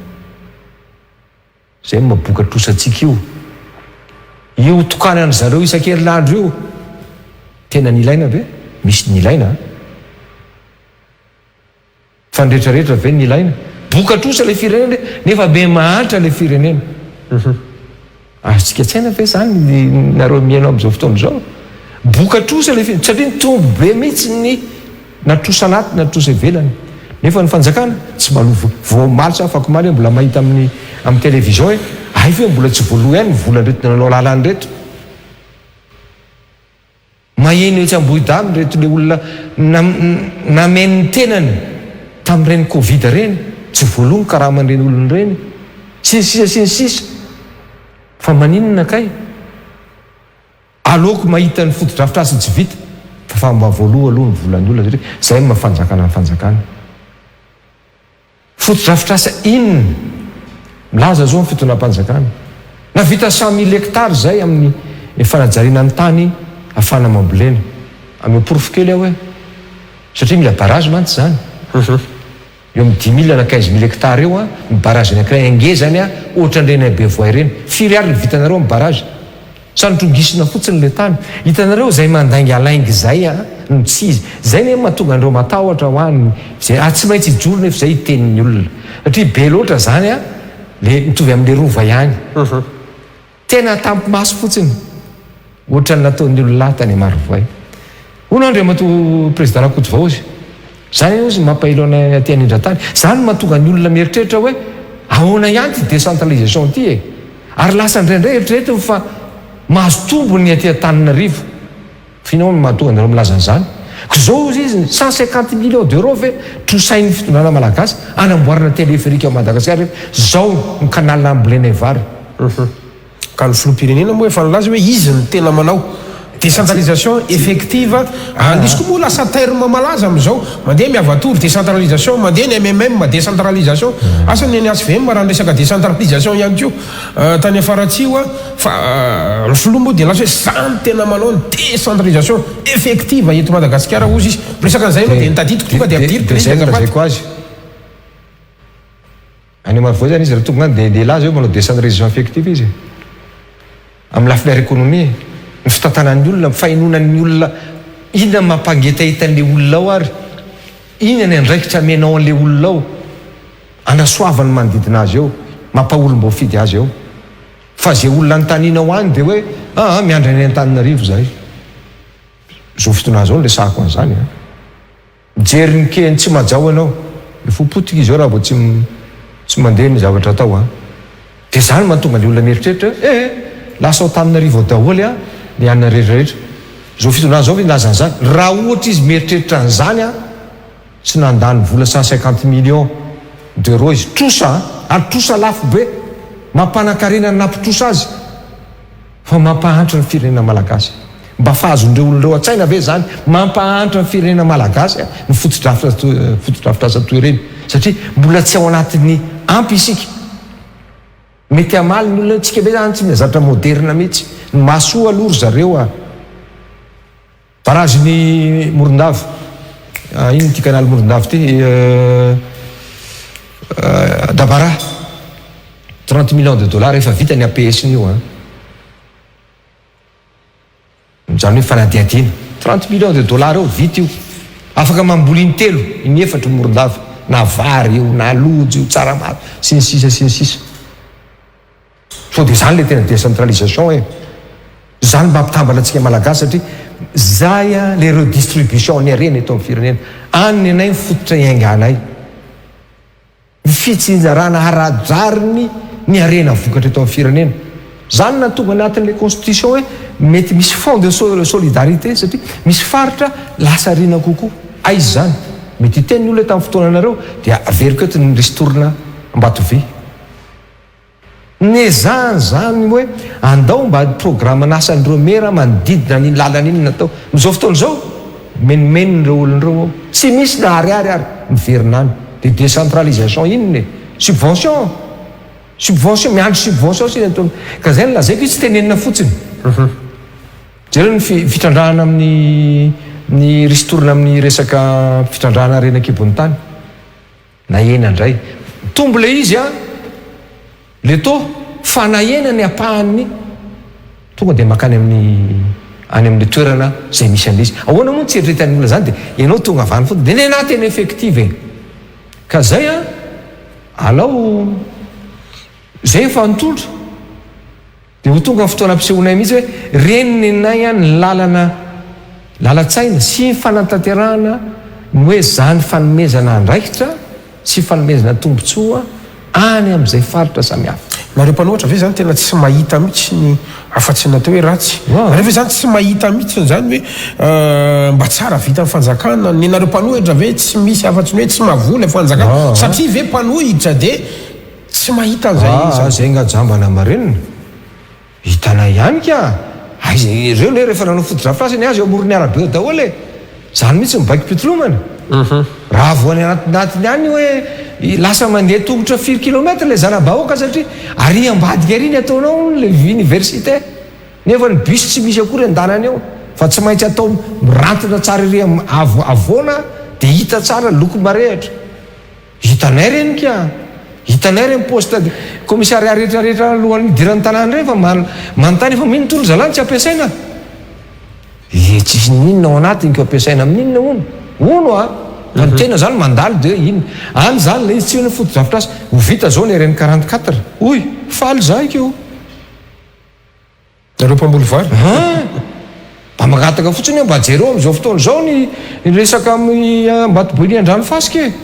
ny resaka croisement dozy marovoy satria reny ny tany mamokatra zany natonga anay masamy teny hoe aloha fo azoko eto ty tamin'izany nisy ny agriculture nisy an'le grand projet défi io zay mandeha am'izao fotoana zao sy le padapy fa tena nandoda tabatra ara-pitenena mihitsy satria zay mba mifampizarana tamin'ny filoherana jaoromampianina hoe mba alefasa any amin'ny toerana zay tsy misy projet hatramin'izay reo asy reo ary ataovy mipetraka any ny tompona andraikitra anakaikikay kokoa ny zavatra tena ampiasaina motsy nampiseho zany tamin'ny famonoana valala zay vo nisy an'izany hoe DG-na le tompona andraikitra amin'ilay organisme rattaché tamin'ny recrutement dia ozy ianao i ADG raha ianao no izy any Tuliary ianao no mipetraka satria any no mifohy be ary ny directeur technique dia any Abetioka zay ny asahina amin'ny teny hoe amin'ny alalan'ny asa satria no tamin'izany talohan'izay tao tany amin'ny 20 millions de dollars no famonom-balala fa tonga teo iavolo ihany ny valala ka mame ohatra fotsiny zany amin'le hoe io tsy slogan fa tena marina ny ayahan'ny olona averiko ny mandeha hoe téléphérique io satria maheno ny argumentation zany hoe toan-kevitra hoetin'reto olonreto hoe dozy hoe eto Madagasikara ve reto olonreto tena mieritreritra n'izany hoe fampandrosoana mirindra zany ve reto olonreto atao amin'ny firenentsika ity zany ianao mandeha milalina makany manjakandrina any ambany voatra ny morokay sy ny sisany an'ireo olona mba atao aloha tsy ataony zareo ny any fa hoe raha koty voarivo ny avany ka bilan ozy ianao dia verina amin'izay zany amin'ny fanontanianao mahantra ny firenentsika mahantra ny vahoaka fa mivoaka ny satria tsisy mazy io zany mivoaka ny fanapahan-kevitra zay niraisindreo olon'ireo zany no mahatonga na namany ary amin'izao fotoana zao namana ary politika any vo nisy vahiny ny teto aminao malina tsy diso no milaza hoe tsy afaka hiara-dalana amin'ireo tsony zay satria nanao velo rano sandoka olon'ireo tsy natanteraka ny toko zay nomeny reo mivadika tamin'ny velo rano zay natao lehibe amintsika eny hoe zany velo rano zany mba farafaratsy le azavainao hoe fa naninona fa tsy takomanao anatina zavatra mamirapiratra fotsiny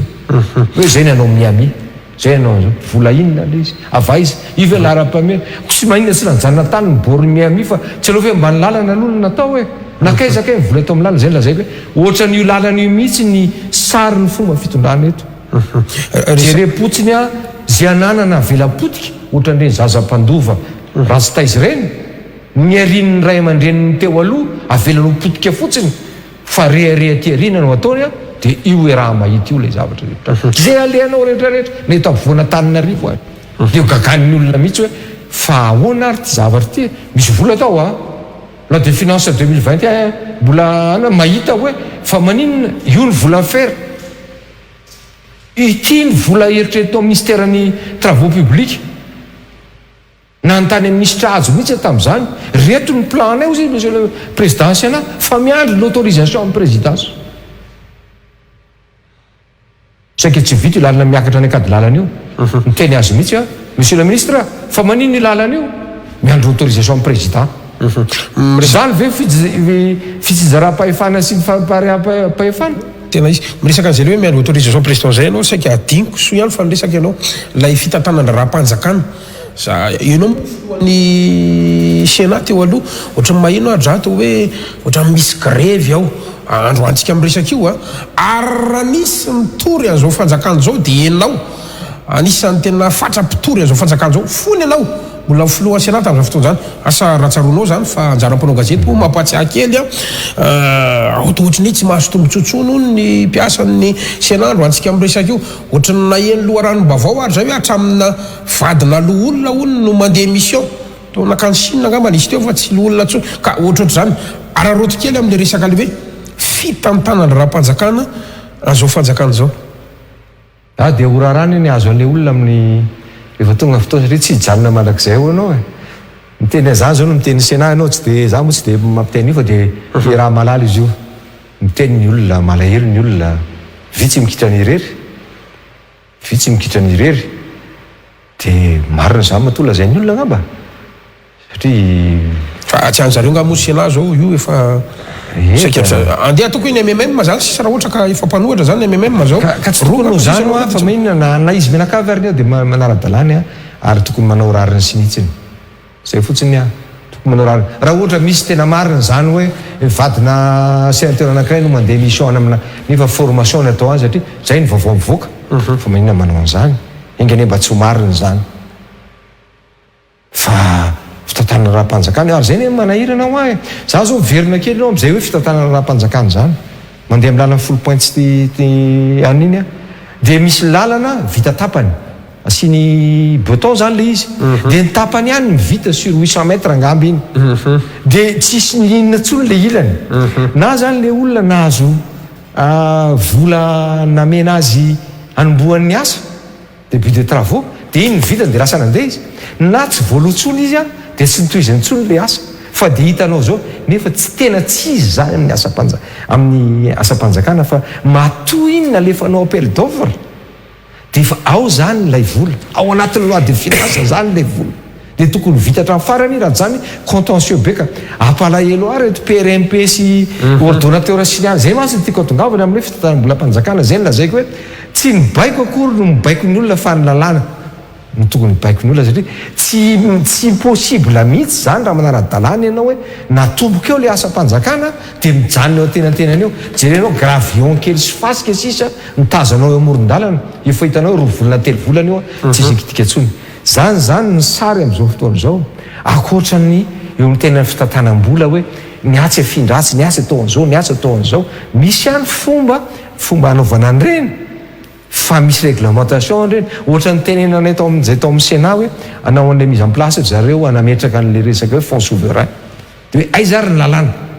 texte réglementaire na ny lalàna ny fehany io ny fitantanana an'io nefa mbola ho jereny io nefa le vola fa alainao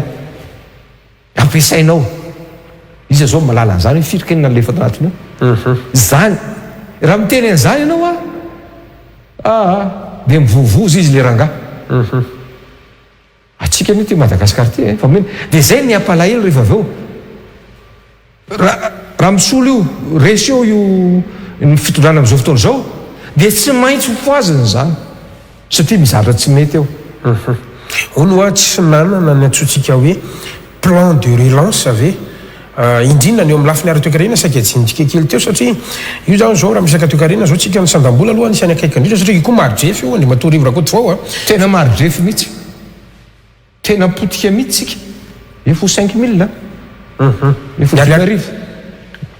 000 ore olona ny volamena ny atao haingo ore olona ozy izy le mpaboly tany afaratsio fa hoany ty zeziky ty re olona zezy bazao izy fiteneny azy 10 mois avy eny zao vidiny azadiny koa ny lavanilina fa tohatra mbola tsy mety de ozy aminy ao io ny takalon'lay fanafarana entina tsy ampiheverana satria tany faratsio mamboly vary mamboly ovy lozan'ny fanjakana manafatra 750 000 tonnes vary fa tsy ny fanosehana ny famokarana ato anatiny no namay azy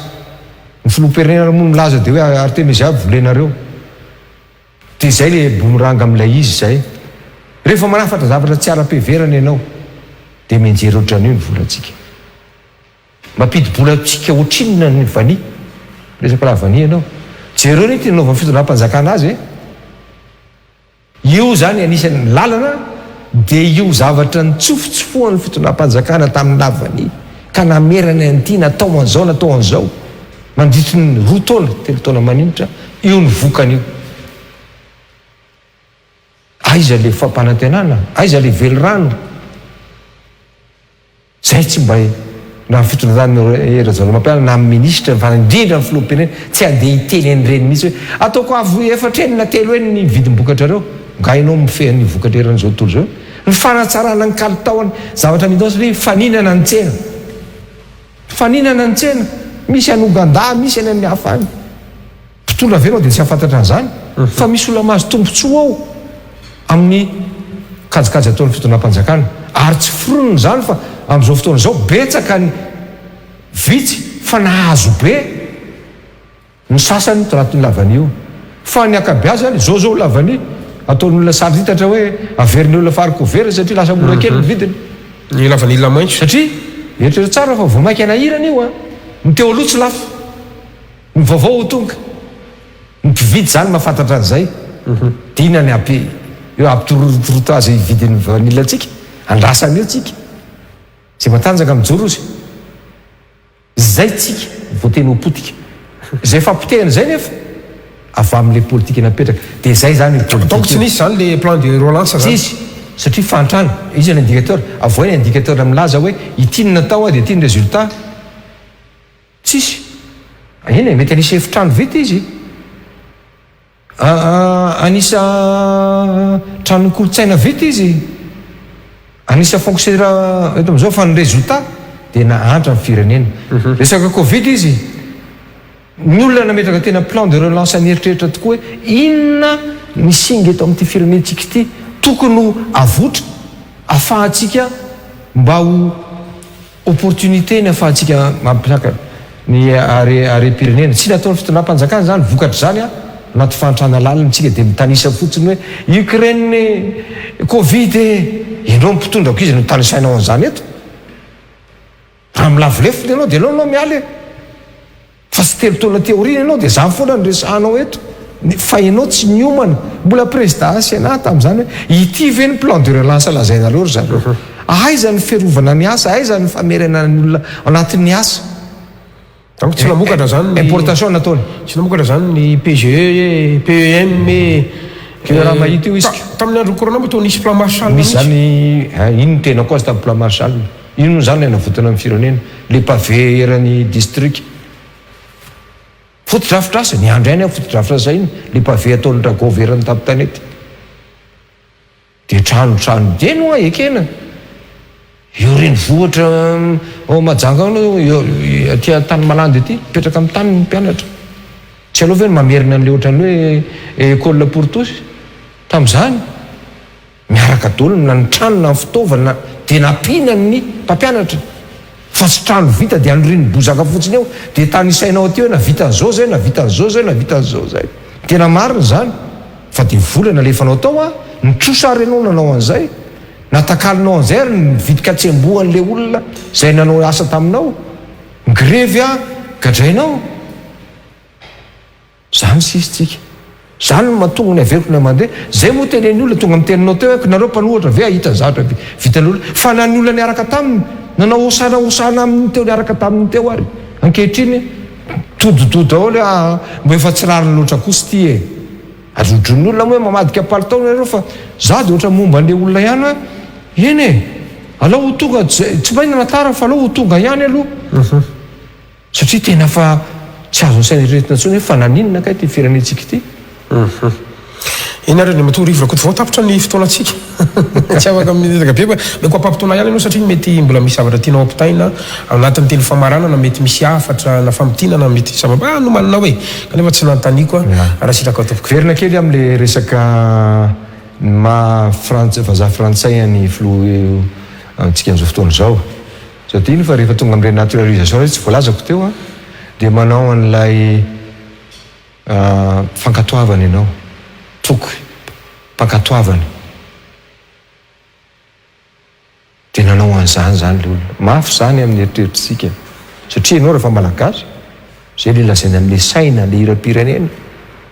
ka mafy be zany anatin'ny fotom-pisainana na malagasy ianao na inona tsy eken'ny olona zany a ary tany amin'ny tany hafa zany ary a dia natonga mihitsy a ady be ady atrano teo amin'ny firenena afrikanina anankiray a io resaka ohatran'izany ka mila mitandrina ny vahoaka malagasy amin'ny famendrifendrona fotsiny a hoentin'ny olona any amina toerana ady hevitra hafa taritan'ny olona hozarain'ny olona malagasy hoe mbola misy ireo taranaky ny olona tsy tanindrazana mpamadika eto amin'ny firenena dia hojerentsika nisany tena mpamadika amin'ny firenena am'izay ka ozy aho hoe eny ilaina mila mitandrina tokoa fa anatin'ny fotony a no jerevana zany fa tsy azo ekena intsony a zany hoe fandangana sy tsy fahamarinana eto amin'ny firenena zany indrindra toko hoe ho anay mpitondra satria na mpitondra teo aloha ianao na mpitondra am'izao fotoana zao ianao raisin'olona mpitondra foana raisin'olona mpitondra raisin'olona olon-dehibe ianao raisin'olona fitaratra ianao ka na fomba fiteninao ny fihetsika ao indrindra reto milaza hoe zay sorako mihitsy zao fotoana zao hoe nieritreritra no filoha-pirenena dia engane mba tsy hanao ohatra fiteny manafotoana engane mba hijeriny ny tena mahasoa ny firenena ary indrindrindrindra hiaraka isika hiaro ny vahoaka zay ny ataoko teny farany hiaro ny vahoaka ny fiarovana ny vahoaka tompo dia andao tsika hiaraka anova n'ireo lalàna momba ny fehan'ny fifidianandreo mba tena ny marina ny voaka amin'ny fifidianana andao arovantsika ireo vahoakantsika mahantra tsy malala nininireo badon'ny olona mahantra am'izao fotoana zao satria ho alain'ny fakapanahy reo ho zarain'ny olona vary reo omeny menaka reo omeny kaskety reo omeny t-shirt reo omeny voly reo zany tsy ampandalovany an'le fanovana n'le lalàna zao fotoana zao zany ny amiko ny tokony iraisana ina hoe satria andao arovantsika ka raha fa voaro arotsika ireo mandeha mifidy ireo arovantsika marina am'izay a dia am'izay fotoana zay isika rehetrarehetra mpanao politika ireo dia milaza demokraty daholo dia anaikitsika rehetrarehetra am'izay olona zafidy amin'ny vahoaka teo fa mba misy préalable kosa am'lohan'izay a fa ampy zay koa zany fanambakana ary itombo be fanambakana satria tena latsaka ao anatin'ny mahantra ny andavanandro ny olona ny mahantra mihitsy zany mahatonga ny fanjakana matahotra rehefa miteny marina zay ny anytanana ny mpanao politika hoe raha tsy teny isika tsy teniny tsirariny sy ny tsy ara-dalàna eto amin'ny firenena ny ao amin'ny zareo aminatin'ny tribunal na ny amin'ny tafika sy ny sisany a dia iza ary zany niaro ny tanindrazantsika iza ary zany niaro ny vahoaka malagasy iza sisa no antenainy sa hifamony lasa malagasy famony eto tsika hitatsika amin'ny andavanandro zany fa lasa ohatra ny olona famona toerana isika lasa tsy mahafeh ntsony ny ray aman-dreny tsy mahafeh ny zanaka ntsony fa soa dia avany amintsika mpitondra mihitsy na zay tao aloha nareo am'izao fotoana zao a no lasa fitaratra hitan'ny olona hoe tsy mila nyzany rariny sy mihitsy nyzany ntsony tsy mila nyzany fanarahan-dalàna zany ntsony fa afaka manao zay tiako atao a voary foana satria za manam-pahefana satria za manam-bola dia ho aiza ny firenentsika verezina ny tantarantsika dia ho aizy tsika zay ny joronay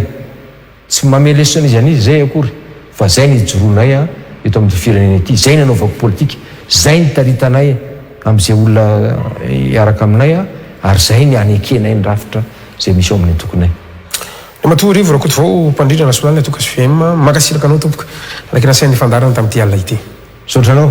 dia misaotra amin'ny mpiaino antsika sy mpijery makasiraka indrindra tompo sorako manokana ianareo tany tokantrano niaraka taminay tamin'ity alina ity ny fandaratsika mamy fotoana amrapisidray tompo klasy tompo avy filoma tompo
Matezatol manolotra anao iro amin'ny fanorenana maharitra sy mateza amin'ny vidiny tena mirary.